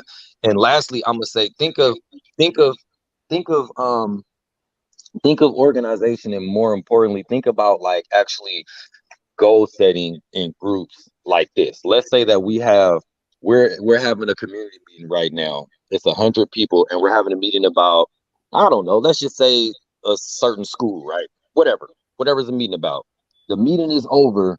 It was 100 people, and we say, all right, y'all, the meeting's over. We got to get out of here, by a certain time so we can get our deposit back. If you can stay and help, help. Okay, nobody stays to help, right? So it's only the three people who organized the meeting sitting up there cleaning up the place. Takes them an hour and a half. Okay, now next week, a different group, blah blah blah blah blah. Somebody says, "Hey, y'all, the group is over. If anybody could stay and help, that'd be great. Just get us out, get our deposit." 30 people stay behind and help. They get finished cleaning in 20 minutes and they're out of there. I hope y'all seeing the point. When you have a mission and you bring people together to do it, not only does the work get done more effectively and efficiently, but it's actually easier. Instead of just having a couple people talking about this thing, a couple people talking about something that's going to benefit a whole group of people, but the whole group of people just want to sit back and watch the other people work. I hope that made sense, people. Yeah, that made sense. You challenged Minister Dawood there for a minute, Moshe. I mean, I mean, you're on point, man. You know, I don't want people to understand. I'm not. It could be seem like I'm throwing daggers, poison daggers at the militant integrationist woke community, whatever. And to be honest, yeah, I am throwing daggers. I ain't gonna lie, I am throwing poison daggers. But there has to come a point where that narrative, first of all, that narrative has to stop. And And I had the time to think about this because Brudy was talking about being, asked a question about being African. The first part of you being African is in that you have to realize that as an African American, realize the American part, there's quotations around that. You're not an American. You never have been, you never will be.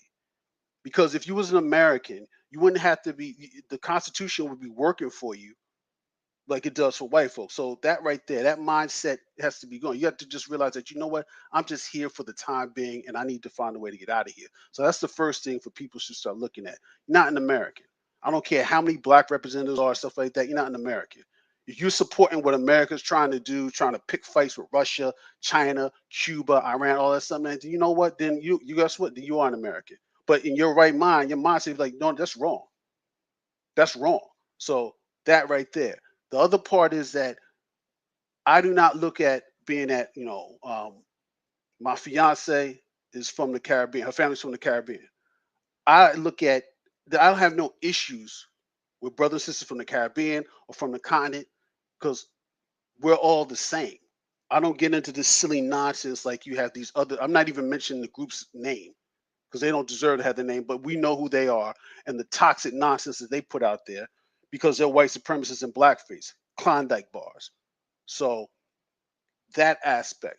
The other thing, the struggle fetish, that has to stop because with my job, I'm always out in the field. I meet people and I've come across posters, oh, no, they're talking stuff like that. I'm like, you talking about the struggle. Like struggling is good. I was like, would you like to, I was like, how would you like to, when it comes to breathing, do you prefer to breathe freely or would you struggle? He's like, oh, I'd rather breathe freely. Yeah, that's how it should be. You should never struggle. Only thing you should struggle to do is building a nation state or you're building your own business. You shouldn't be struggling to breathe unless you got some type of existing health conditions. Everything that the woke community wants to do, military integration, is all involved around struggling and embracing losing and pain and suffering. While you can look at European Jews who took their pain and their suffering and they turned it into having a nation state and controlling the United States foreign policy, which is insane considering they only represent 2% of the population here in America. So I'm not saying, we know there's distinct problems with what Israel does as far as the apartheid system and all the other silly, all the crazy nonsense they do to the Palestinians. But they have something that we should be striving for. That's what I want. That's what we should all want. All this other nonsense, like I said, we won this game. Yeah, but we're 1-15. That's one effing win. Big deal. If I'm looking at European Jews, I'm looking at us. They're going 14-2 every year. They're competing for the trophy. Like I said, we 3-13 year in, year out, and that has to stop. And if people within the community need to understand that, and the other aspect of it is that we don't have we can't get on the mic. There's too many woke bots. You hear them all the time. SiriusXM, Urban View, CNN, MSNBC, YouTube is filled with them. Bunch of nonsense, idiots, troglodytes, mouth breathers, knuckle draggers, speaking from their K-codes, don't know what the hell they're talking about for clicks and views. This is relevant because just like you said, this is about children. I might not be around when this jumps off. Whatever happens, Liberia, I might not be here. I hope I am, but I might not be here. But my daughter's here. My stepson is here. Motor's got kids. We got members within our group. They got children. This is about the survival of our people because there is no survival here. When you're 238 years behind economically, there's no way. How you can't make up that gap? You'll never make up that gap. They can go and talk to every elected official. They can talk to whoever it is, George Soros, stuff like that. They're not in the interest of uplifting black folks, period, here or abroad. White folks do not, when it comes to power, if they acknowledge that they did this wrong, they can't do that. That means that acknowledge that I'm wrong. And people who think that they're made in God's image, they will not do that. They will never admit that they're wrong because they think that they're godly. Black folks don't look at themselves as being godly. They look at themselves as being victims. Either you're the prey or you're the or you're the hunter. And black folks need to start thinking like hunters and stop thinking like prey. Be the T-Rex or be the goddamn Bronto or be the goddamn Triceratops. I'd rather be the T-Rex. Triceratops might get a victory here and there, but you know what? When the T-Rex wins, he eats. And we need to look at that as a general, as a people. We need to be looking at, we need to eat all the time. He says, for those advocating moving to Liberia, do you realize Liberia has one of the highest rates of poverty on the continent? It would not be wise to populate a place with so much poverty. We're aware of Liberia's poverty rate, and let me just address that point. I understand that concern and that, but at the same time, there's a reason why we call ourselves the Black Infrastructure Organization. You gotta be organized in order to change situation. One person going to Liberia is not enough. Like, it's not enough. That's why we always say we need skilled labor. We need engineers. We need surveyors. We need doctors. You have to have an organization, because once you are organized, you can move at however pace you want to move. But if you're not organized, Black meaning African, then it doesn't matter what we do, because we're not organized. We could easily lift Liberia out of poverty if you have all the skills ready to go. One of the things, and this is for anybody, what is one of the things you got to do in order to start a business? And you want to get funding, you want to do something, you got to have a business plan. You got to be organized. You got to tell me that you've done your research. You have the resources capable. You know the situations there. And most importantly, this is your vision. This is what you're going to sell. This is your target audience. This is my cash flow chart. This is my income statement. This is all the stuff you need in a business plan. And even though I'm not a business major, I know about how a business plan is formulated because I read one when I was in high school for a competition. So it's not just, there's the poverty. Yes, we know poverty is there, but you have the resources. You have the iron ore, you have the rubber, you have the gold, you have all that. You need the human capital. You need the organization to come in. Once you have that, everything else, Black meaning African, will take care of itself. Agreed. Poverty right here. I just saw a report, USA Today, that 186,000 people. There's 186,000 uh, parts of North Jersey. I think there's like 186,000 water pipes that are filled with lead or lead pipes. So that right there, they have the means to fix it. They're not doing it. I mean, they could have done that in New Jersey, but they spent $8 billion. They gave half the state's money to the Jets and the Giants to build a brand new football stadium for two losing teams. Same thing in Philadelphia. You got lead in the water, in the pipes in Philadelphia. And I call Philadelphia, and people get mad, and I say, I call Philadelphia Gotham City without the Batman, because that's what it is. The infrastructure is one of the ugliest cities architecturally that I've ever seen, big cities I've ever seen. They have 7 professional sports teams in Pennsylvania, yet you got asbestos in schools. You don't have after school programs that you should. You got issues with guns, illegal guns. That's coming in. The cops ain't doing anything about that. You got illegal narcotics. So we're looking at the poverty in Liberia. You got the same things right here in the United States, and they have the means to put it into it, and they're not doing it. What Jabari said, you have the plan in place. You got the engineers, you got the economists, you got the wildlife biologists. You have all the things in place, traffic engineers, civil, all these different people that can look. This is what we can do to upgrade this. This is what we do to upgrade that. We can do this stuff like that. You can turn it into. It should be like Singapore. It should be like some of the cities in China. I mean, there's so many things that can be built in Liberia with things put in place that is not even talked about here in the United States. If you live in a big city here in the United States, and this is I always hear this argument when people come at me like, "Oh, you're talking about Africa stuff like that, America." I'm like, you live in a big city. You got places in China. China's this, China's that. This I hear all these things. Oh, this and that. They have bullet trains. Japan is surrounded by small islands. They have bullet trains. That's Japan. They had their first bullet train in 1964. We're talking about Amtrak Acela here in the United States. If you're complaining about how much is for you to fly, if you have bullet trains, that will force the ticket prices on planes to come down because you have competition in a so-called free market society, which is not. You shouldn't be sitting here getting on a train going from New York to Florida, and it takes 19 hours on a train. When in Japan, which is, I mean, Jesus Christ. And this is something that can be done not just in Liberia, on the continent, all across the entire continent. You can take bullet trains and go here, and there, stuff like that. And yes, there has to be survey work be done about how to connect this, how to not to stabilize um, the environment as far as with the animals, stuff like that. And you're talking about tribes, different tribes to live out there in the outskirts of different parts of Africa, stuff like that. But you're talking about modernization of a continent. which is rich in resources. How can that not be attractive to people? Because everything that America is what it is. America is a place where people need to understand this is that America is about money.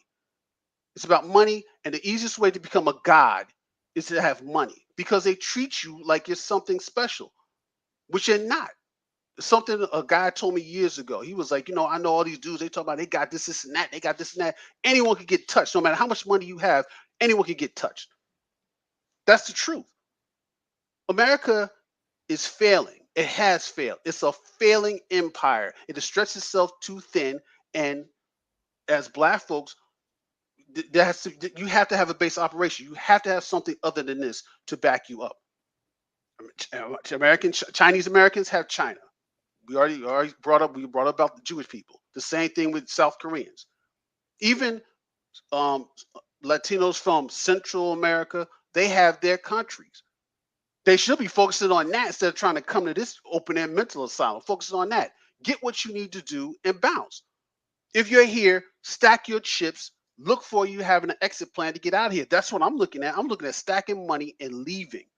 I'm not interested in having the Congressional Black Caucus or this member here. Or blah, blah. I don't give a rat's ass. Who cares? Who cares? This is about survival, and we need to think of this. That we're on the razor. Basically, our head is in the guillotine, and all this is just waiting for and you know what? The executioner's just waiting for the time. Like, hey, pull the switch, off with their heads. We don't have the luxury to sit back and having these ridiculous discussions with white folks or this, that, or these ridiculous coalitions about trying to fix America. That's not our job. Fixing America's problems. We need to fix our problems, and our problems are dire. If you're 238 years behind economically, and you know that nothing's going to change that, you know what? We got to do something different, because everything that came before is not working. Because if everything that came before worked, this live stream wouldn't be happening. There wouldn't be a BAIO. Malcolm X would still be alive. Marcus Garvey would have. That would have been the movement. That would have changed everything. Everything would have been different. He never would have got kicked out this country. And my thing about that is also shout out to Octavius. Peace. How are you doing? He said, I'm excited to your upcoming trip to Liberia. This is the first step from talking to doing. Bravo to the BIO. Yes, we got a lot going. And of course, we're working with Libya, the diaspora. So that's going to be a plus. We're going to be meeting new people. So that's going to be a plus. And to add to the point, you can't say, and this is what irks me, you can't quote our ancestors but then talk greasy about Liberia. Like, that's one of the things that I push back on is, and it's important of controlling the narrative and also the power and the ability to control the narrative. Because I've talked to Octavius numerous times about this, is that you got people who will quote Marcus Garvey, will quote all of these black leaders all day, but when we ask, okay, when you going to Liberia? Because Garvey wanted to land on Liberia. That was the whole purpose of the Black Star Line. So you're quoting Garvey's talking points, but you don't want to do what Garvey actually wanted you to do. Because if you really believed in Garvey, you wouldn't even be here. If you truly believed in Garvey, you'd be up in Liberia. If you truly believed in Martin Delany, Henry McNeil Turner, Paul Cuffey, if you truly believed in these black leaders, you would not be here in America. You would be in Liberia. You cannot. I understand you want to find liberation, but the thing about it is, liberation is not just speeches or trying to fit within that system. When they thought of liberation, they thought about thinking out stuff outside of the system, outside of America. Okay, and one of the critiques that people will constantly give is they'll say, "Well, there is imperialism. U.S. imperialism is global." You're right. Imperialism is global anywhere. But the thing about it is, you got to have power to change the environment around you. Yes, we can deal with the imperialism of the U.S. outside of America because we'll have leverage. We'll have other African countries to work with. You can't control U.S. imperialism and U.S. internal colonialism in the country that's doing it. And we've seen with the dark money that's been funneled into elections, you're not going to win. I get annoyed when people talk about this black political party. You ain't going to have a black political party in America when it's a two-party system. Think, okay? You're not going to be able, you withdrawing your vote doesn't matter if you live in states that are already Republican anyway. You think you're hurting the Democrats? What Republicans are simply just going to do, if Democrats are going to do, is they're simply just going to say, hey, let's not focus on the South. Let's focus on other areas. We've already lost the South. We're not going to, do you know why they don't campaign in states like Mississippi? You wonder why they don't campaign in states like Arkansas? It's not worth their time. Right. They're not going to win. So it doesn't matter to them. So what is withdrawing your vote going to do? That's what we're saying. What is it going to do in the same system that has disadvantaged you the whole time? And one of the things they'll say, well, we can just move to the South. Okay, y'all move to the South, and then what are Republicans just going to do? If I'm Republican, I'm just going to gerrymander y'all. Wherever black folks live and it's densely populated, what I'll just do, I'll pack y'all into one district. In all the rural areas, they get the most representatives. They literally do that right now. And see that right there. What you talking about your party? Malcolm X was talking about this 55, 56 years ago. And it's the same thing, the gerrymander. This is insanity. This is why, similar to you, brother Ronan, big bro, I have no patience for it. None, man.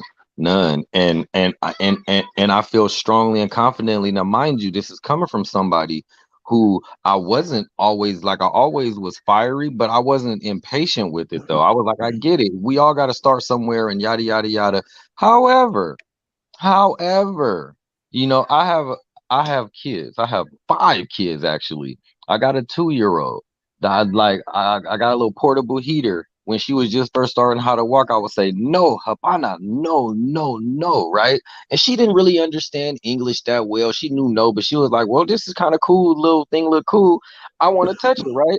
Now, if she touched it the one time and burned herself, and it was like, oh shit, that wasn't cool, and then did it again, and then if I kept telling her no and she just kept going over there, I might have to go get my baby seen, right? Like she might be off a little bit if she's not understanding that this thing is hot and it keep touching her.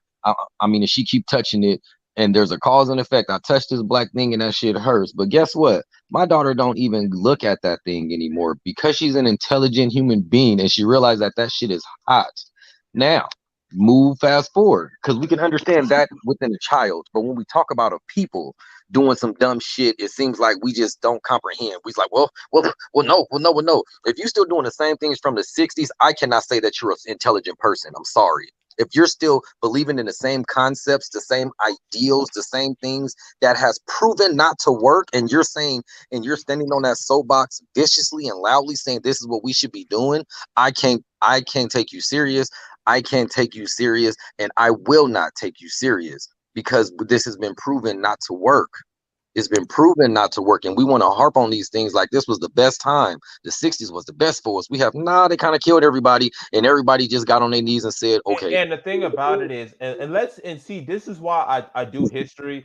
Peace, Yamasu. Nice to see you in the chat. Of course, I appreciate everybody coming into chat. We got more people in. Originally, we just had 5 people, but now we got up to 22 people at max. So I'm glad that we got more people into the chat. But I get really annoyed when people whitewash or simplify history, and this goes into identity. Exactly. Thank you. She said addressing the brain drain. That's a good point, Joy. Approaching and resettling the Liberians in the diaspora who left due to the Civil War, the civil conflicts might be another way to start building Liberia. And that's exactly the reason why I work with Liberians in America. The Liberians in America can help us get to Liberia. That's how I'm able to get to where I am. It's because of the Liberian American community. And so rather than me just saying, okay, African Americans, let's just go there without any connection, let's work with the county associations here in America. Let's reach out to them so that we can make moves, so that we can come together and we can actually come up with a plan. That's what I'm doing right now. So when I go on this Liberia trip, while we're also sightseeing, I'm going to be speaking to different people and giving out a plan. Resettling us. There's a diaspora city being built right now. A little gem being dropped. So we know that Monrovia is overcrowded. If we know Monrovia is overcrowded, why not resettle in other parts of the country? There's so many things that we can do to build Liberia. We just have to have a plan and we have to organize. And I get really annoyed and I get really irked when I hear people talk about the 1960s was this. We need to stop sanitizing the 1960s. And what we need to start acting like the 1960s, that the leaders were not similar to the 1920s, the 1880s. The 1960s, to me, wasn't even the most revolutionary. To me, it was the Garveyite movement of the 20s. The establishment of Liberia in the 1800s. That, to me, was some revolution. Because let's not forget it. It was the 1960s generation that created that whole nation within a nation nonsense. Let's talk about it. Let's talk about it. And I know we're getting past 2:00, and I know that we can't keep everybody forever. So we're gonna wind down the next 10 minutes. But they were the ones who were talking about the 5 southern states. They were the ones who were talking about we need this. Thank you, brother. Thank you. He says the constant is the same. Most are too emotional to think. They see change in the U.S. because we are not in physical change. We can't be legally owned, but enslavement is here, just in a different form, manner, and fashion. It's time to do it drastically different. Ownership and options that benefit Black people. Exactly.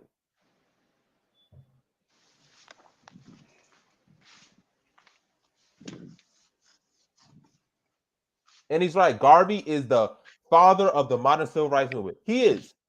You don't have any of these other leaders without Garvey and Henry McNeil Turner. You don't have them. That's true.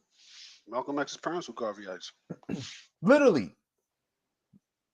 And who did Garvey get his philosophy from? We know to a certain degree Booker T, but Henry McNeil Turner. Where did Henry McNeil Turner get his idea of Black nationalism? Martin Delany. Where did Martin Delany get his philosophies from? Paul Cuffey and them. Where did Paul Cuffey get his ideas from? Prince Hall. This stuff goes all the way back to the 1780s. There's a reason why I harp on Liberia so much. There's a reason why Garveyites and Henry McNeil Turner were focusing on Liberia so much and not trying to do it right here in America. Their philosophy was we're not going to be able to thrive in America. But why go to some random place in Africa when there's literally a country that was founded by ex-slaves, founded by African Americans that I could just assimilate into? Can just walk up in there. The idea of this stuff has been going on for centuries. And when you don't talk, and this is why I talk about identity, when you don't talk about them, what you believe about your identity is that we were just meant to be an American. Our goal is to constantly strive for equality. And you just hit the nail on the head with that.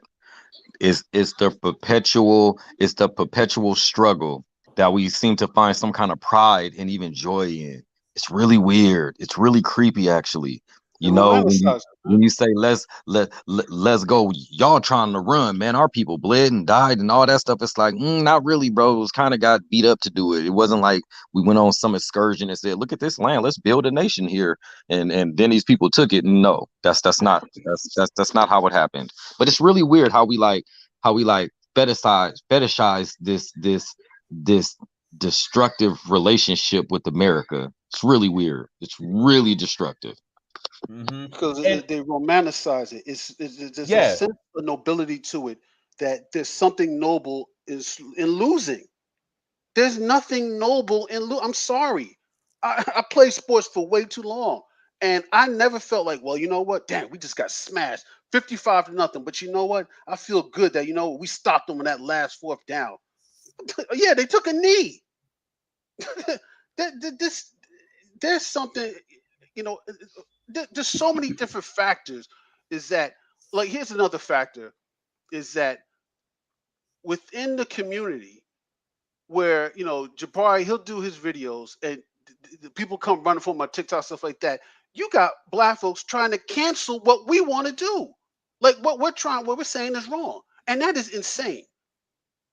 You have a sick, like, me and my cousin had this discussion, and he's a do it right here individual, and I was like, you don't even know how white folks think. I was like, you don't even understand the concept. He was like, well, what are you trying to say? I'm like, black folks in America are predictable. Everything that they do is predictable. I see it. He was like, well, how can you see what white folks do? I was like, I've been around them my whole life. I've seen what they do. I studied them. What do you think? I mean, they know what you can shoot Tamir Rice, and they know exactly what's going to happen. You're going to get the placards. You're going to get Black Lives Matter. You're going to get marching, protesting, Negro spirituals, a whole bunch of hugging, singing, swaying from side to side. And we're gonna love it. Yeah, And and you're going to get some type of don't forget that multicultural. part. Don't forget that part, Ronan. We're gonna love it. Black people are gonna love it. You're going to talk about Black power. You're going to have these multicultural coalitions, and then everything's going to go right back to being exactly how it was before. You're going to get about 28 days of that going on, and then on that 29th day, someone else is going to get murdered, and the cycle repeats itself. Let me give a couple examples of what you're describing, and so people can understand why like somebody like me lacks patience when it comes to our people in 2022. I don't know if y'all remember. I think it was Georgia. It was Georgia or Alabama, and it was a white man. And it was a couple years ago, and everybody was like praising this dude, like saying, "Yeah, the black woman got him voted in." I know somebody on here listening remember the dude. I can't remember his name. Yeah, it was Doug Jones. I can't And Roy remember his Moore. name. Doug He's Jones, insignificant. He's it was insignificant. Alabama. I made a post and I made a note to myself to check in on this dude after a year or two, right? And I remember after a year I checked, nothing's changed there. Nobody's talking about it. But when it happened, everybody's patting black people, specifically black women, on the back for helping this white man out. That's first case study, right? Second case study. When the George Floyd thing happened, I know y'all remember the NBA, the NFL let people put stuff on their backs. NFL had them singing the sorry ass Negro spiritual "We Shall Overcome" song, the Black African American national anthem. That song is so cringe. I can't stand it. I can't stand that. Oh my God. That song can go to hell, and I don't care who feels some way about it. It's sorry, it's soft, it's weak. But Oh my God. but follow me though. The NFL was putting this stuff in their end zone. We all need it together. Black Lives Matter. Okay, the season ends. All of a sudden, they not hiring black coaches. Now everybody got a problem with the NFL. But you see, once they give you this little pacifier, we clap our hands, do handstands, and start dancing and shit like we Michael Jackson. And like Big Bro Ronan said, they know this about us. They know this. Man, I promise you, y'all, it's like we're dogs, man. I'm serious. You know how you could get mad at a dog, slap it on his nose and say, "What you doing, stupid?" And they'll like kind of like cower away. Then you can say, come here, boy," and they'll come right back and love you like you've never done nothing to them in their life. Pavlov's dog. I'm just saying, y'all. I'm just saying. See, these are the truths that we don't like to hear about ourselves because we just want to hear that we're queens, we're kings, we come from royalty. 2022. What are we? And Vic made the same point. The only reason why Jones won was because the dude was enshrouded in controversy, and he had done a serious crime. If Roy Moore did not do it, what Vic said, he would have won. The only reason why was because of that scandal that you can't really defend. That's pretty much it. Exactly. And that tells you everything you need to know about how dysfunctional this place is. This, like I said, this place is an open air. You cannot be comfortable living in Arkham Asylum with the Joker and Two-Face. This is insanity, and I don't think people seem to understand that. Because I mean, and my perspective, like I said, my perspective has changed. I mean, when my mother was alive, out of respect for my mother, I entertained that. At the end, my mother wanted to leave. Before my mother had the stroke, before she succumbed to COVID, my mother wanted to leave. She had it. She had it. And because when I first, she was like, sometimes, son, you're going too far, blah, blah, so and so. I'm like, if I'm going too far, then they have to come get me. That's just how it is. I was like, because I'll be damned. I'm not gonna let my daughter. I'm not gonna let my steps. I won't allow it. I can't do it. I'm not gonna do it. And think about it. Your mom wanted to leave, and now she'll never have the chance to leave. No. This right here, and I'm coming and I'm speaking. I'm trying to control my emotions because I'm getting pissed, and my heart is weary. And this shit, it pains me. It pains me. And I'm speaking from raw emotion that I have sat here and me and the Holocaust spoke. I have buried both my parents. I've watched my grandparents die. And now I'm starting to get freaking pissed. I can't do it. This part of me, I can't do it.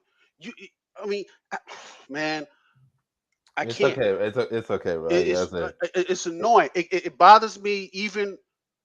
Me, Jabbar, we haven't had a chance to meet in person. I'm gonna catch up with y'all eventually somewhere down the line. It irks me to my soul when you do TikTok videos. You talking about people coming for you. It irks me when people want to come for Hollop. It irks me because what do you want? I mean, God, I don't how even many have a. times must you get punched in the face to realize that you need to put your goddamn hands up and stop it from happening? And I'm not even talking about going out and fighting all this other silly nonsense that Negroes want to go out here and have. Oh, we got to go out here and we got to fight the white man. What do you think this is? This ain't no. I mean, come on. What do you think this is? This ain't no TV show where everything gets wrapped up in a nice bow in an hour. Yeah, I'm about to This say has it's to real. stop. It gets murky. It's not. It's not a joke. And just to elaborate on your point, the thing that irks me is just the blatant disregard or disingenuousness that some black folks have. Is you tell, like I said, I do my TikTok. I don't mind criticism because I know they're wrong in their perspectives and they don't know. Some do, some don't. But the thing that irks me is when, for example, I post a simple TikTok video and the person that responds has a username called American Indian. Um, you're on my page talking about like this. This is your username. Why are you on my page? Like the thing that irks me is it's so insulting because not only are you insulting me, but you're insulting the very same group of people that you claim. Because if I was an actual Native American, I would be doing lawsuits left and right because you are misrepresenting a group of people. You never asked those Native Americans how they felt about you using that, but you use it and think it's cute and it's funny. You don't hear Native Americans ever say to themselves, "We are African Americans." Never do.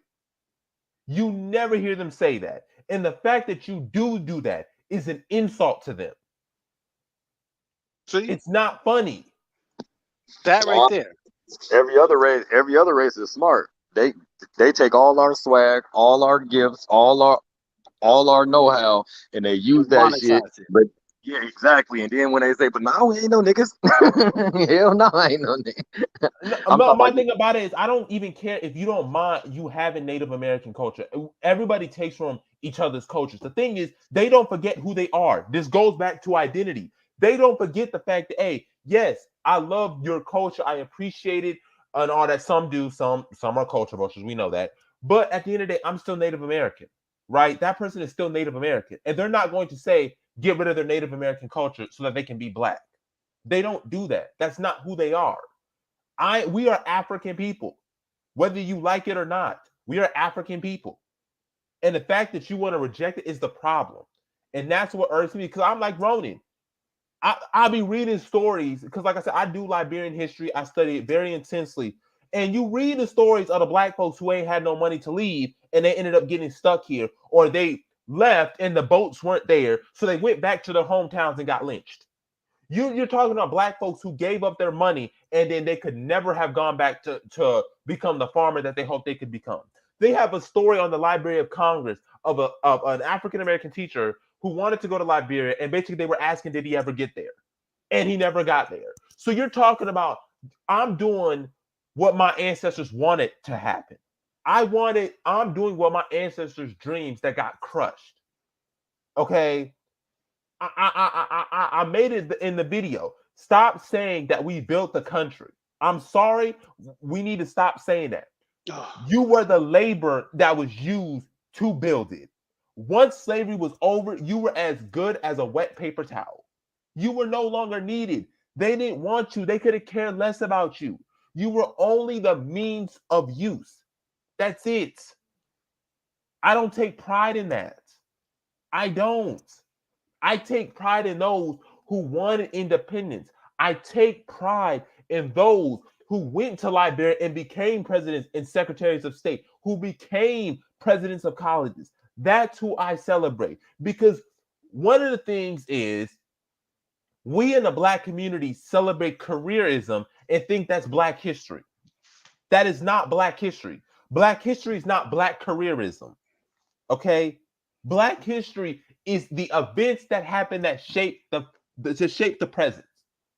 I could care less about who was the listen. It's great to know who the first Black judge is. It's great.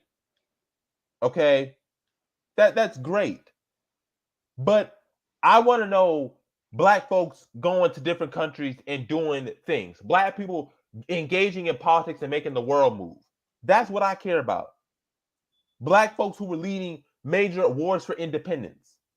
I don't care about who the first Black thing is and who this person invented this. I mean, it's great to know, but that didn't really affect many future events.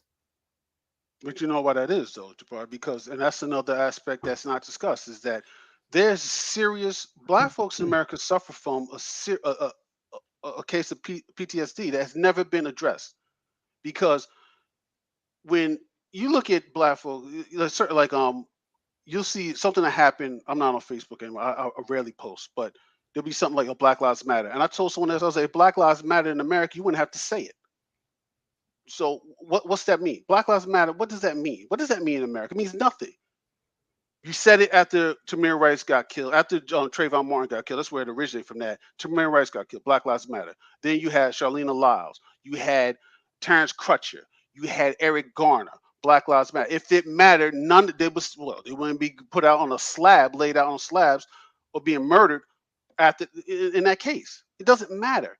And then this adopting this insane, even that when you hear Black, and I hear Black folks talking about you, I'm Native American, this and that. Here, you're appropriating a culture that was stomped into, almost. You're talking about you're talking about an extent. Almost, this is an extinction level event. You're talking about a group of people in their land were wiped out like they were some type of animal. You're talking about human beings that were pushed to the brink of extinction, and you're finding some type of nobility in that. They have been crushed, ground into salt, and that is what you're glomming on to. When you got a continent over with a billion people who look like you, that has all that you have, that so much can happen going forward if everything comes together and we work together to put Africa where it needs to be. The continent where is the shining example of the whole planet, instead of embracing. And unfortunately, I mean, and it's heartbreaking. You're talking about a group of people. You're not talking about animals. You're not talking about like, the woolly rhinoceros. You're not talking about the American lion. You're talking about a group of people put to the brink of extinction, thrown on pieces of land in that country, concentration camps / reservations. And you're looking at that as there's nothing noble about that. They lost, glomming on to losing causes, and that has to stop. And it doesn't stop. And that addresses the same thing. You're talking about generations. If my parents are telling me I had to be 10 times better than white folks, that means that mental trauma was passed down from my great grandparents to my great grandparents, my grandparents, my mother, my aunts, passed down the same way that heart disease is, in some Mhm. families is hereditary, or diabetes or high blood pressure. It's the same thing. You cannot have people within our ranks trying to cancel us. We're like, look, we're speaking about winning. Winning. You can't sit here and talk about, like you said, you can't talk about these people, these titans, and yet you go to the opposite of everything that they said. You can't tell me. Malcolm X said this. We're in the white community, and only in the Black community are athletes and entertainers, the singers are leaders. You don't hear that in the white community. You don't hear that in the Asian American community. You don't hear that anywhere else except in the Black community. And I understand that this individual, yeah, he's doing all these things off the court every single time. That's fine and good. He's not a leader. Martin Delaney was a leader. Yeah. Marcus Garvey was a leader. Malcolm X was a leader. Leaders get murdered, or they get kicked out, or they go to jail. They Or don't if get a they, vote. or if they do, or if they're there, they're rarely talked about. It's hard to talk about, find anything about Martin Delaney. He lived a good life, but you rarely hear about him. You rarely hear about Paul Cuffey. Coffee. Yeah, you got a better chance to find a living dinosaur if you can find some real substantial stuff on these individuals. I mean, this You is gotta go hard, and that ain't like, when I mean it took me like it took me about half a decade to get the I mean the interviews, the books, the PDFs. I had to go 5, 6, 7, 8, 9, 10 pages in Google deep just to get a basic thing that I needed. I would have to go look through books and read through pages, like sections of books, to try to get the information and piece everything together. That's how hard it was for me to do this, like the Liberian presidential series and other things, because I had to go literally 9, 10 pages deep. But the last point, I know we're approaching 2 minutes and 15 seconds. I thought we were 2 minutes, but we're just having a really great conversation, and I know I gotta study for this exam. But I want to just Joy's Cooper's point. She said, if diaspora Liberians are hesitant to go back, I can see how blacks here are not jumping and move to Liberia. It is a tough move for all of us. It is a tough move, but we need, if we know that both of us have this, we need to work together. Like, we need to work together. Y'all have the connections in Liberia. We have the numbers. Let's work together. That's what we have to do. It is a tough move to do, but it's a tough move because we're not moving as a collective. We're not moving as a group. We're not moving with a plan. We're just like, let's sprinkle in African diaspora people. No, what needs to happen is you need all of us to come together and say, listen, we want a central business district in every county. The central business district needs to contain this. The city needs to accommodate these many people. It needs to accommodate at least 1 million people. It needs to accommodate at least 100,000 people. We need these many water systems. According to this manual, we need this much done. We need this service. Like, it needs to be that. You need to actually plan everything. We need to start seeing, how is Liberia going to look like? How are the road systems going to look like? How is the environment going to look like?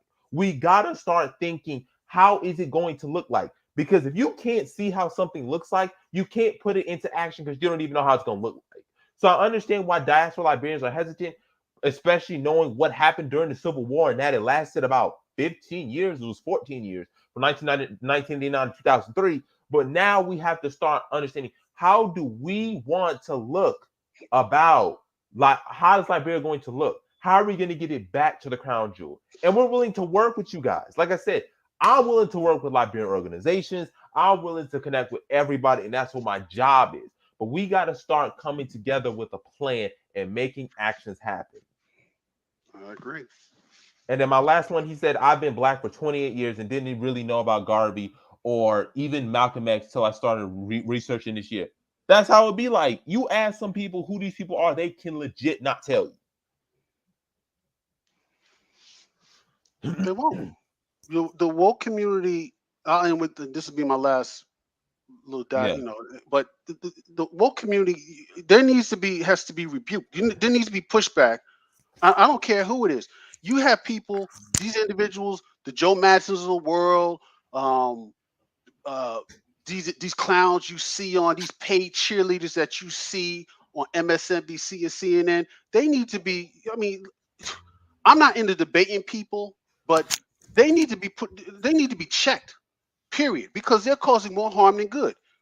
If you're talking about this, bro, talking about just learn about Malcolm X and stuff like that, because they don't talk about him. Everything is about King, and I'm not. I have nothing but respect for Martin King Jr. His ideology is not mine.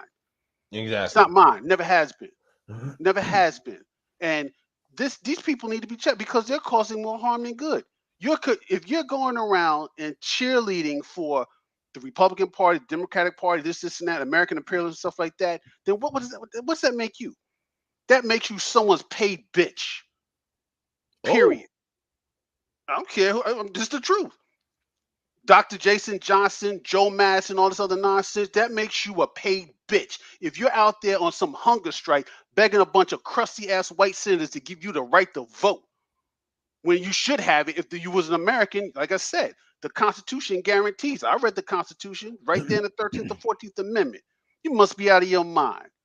Get out of here. Come on now. That is insanity. Pure insanity. If you this is madness.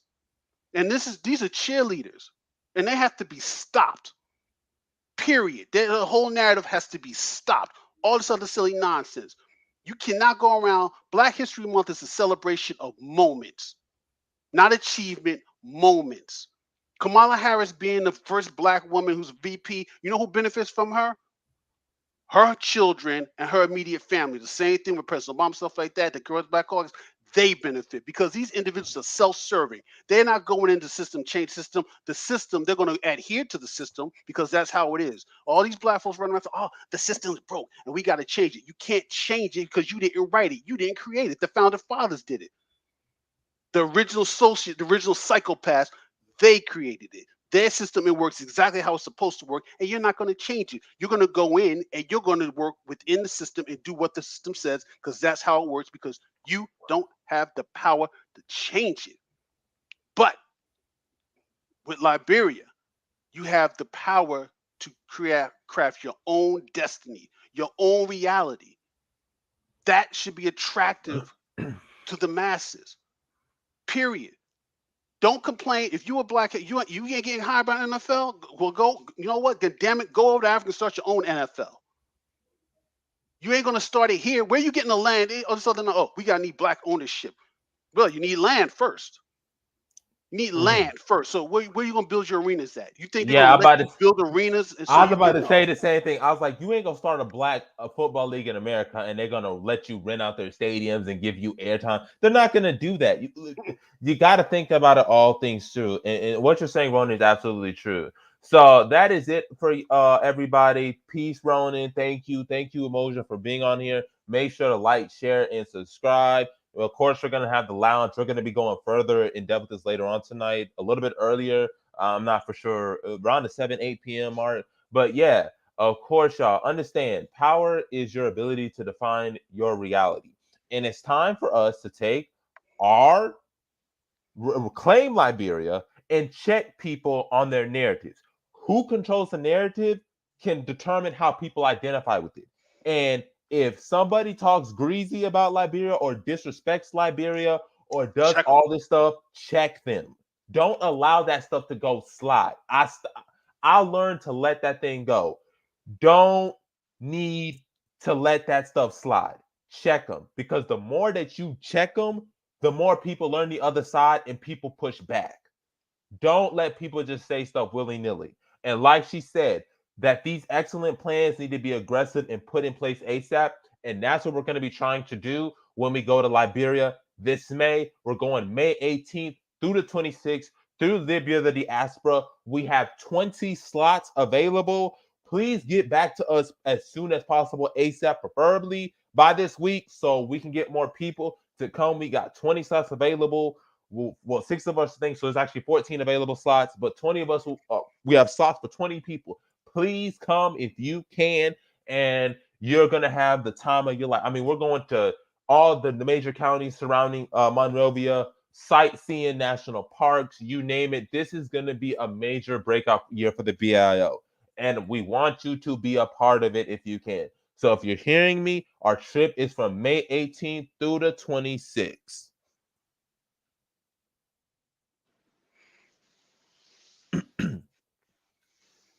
And with that, y'all, great discussion, great conversation. Thanks for all the engagement in the chat. We appreciate you. Let's get our subscribers to 1,000. We are almost there. We are almost there. So, how much does it cost? Joy, the cost is about close to, it's about 3,700. That includes flight, that includes everything. Okay. So, it's not that very expensive. We just need you to contact us. Well, I'm gonna be here. It's through Libya the Diaspora. So all you got to do is basically say, "Hey, I'm interested in going." We can send the itinerary. We can send everything to you, and you can. I can get in contact with you. Matter of fact, just send me an email if you want to. I'll put my email in right now. I'll just put my email in right now. I usually don't, but here I'll put my email right now. So just send me an email that you're interested in going, and we can get you prepared for it this week. So because we really want as many people to go, she wants as many people to come, and the more people that come, the more of an influence that we can make. So, Emoja, do you have anything else to say?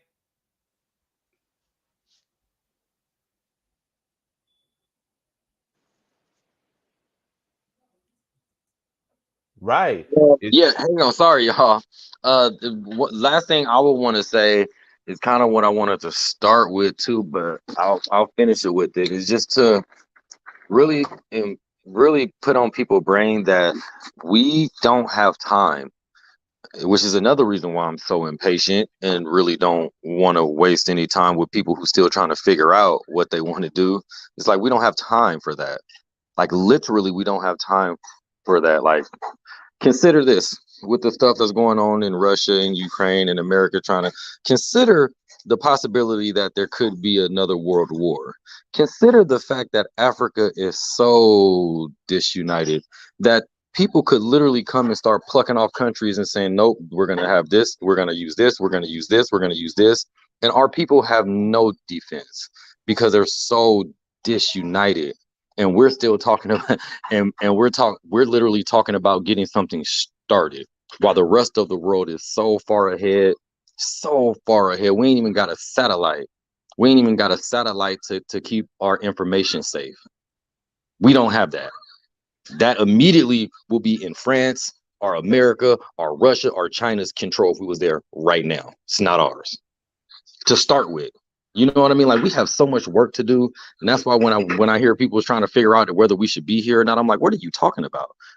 like are you serious? Right? So I just want to implore people to really get serious about this and realize that we do not have time. We don't have the time that everybody seems to think we have. We ain't got time to be playing. Straight up. What we talking about doing can not even be an option in the next 20 years. And that's legit. So good luck.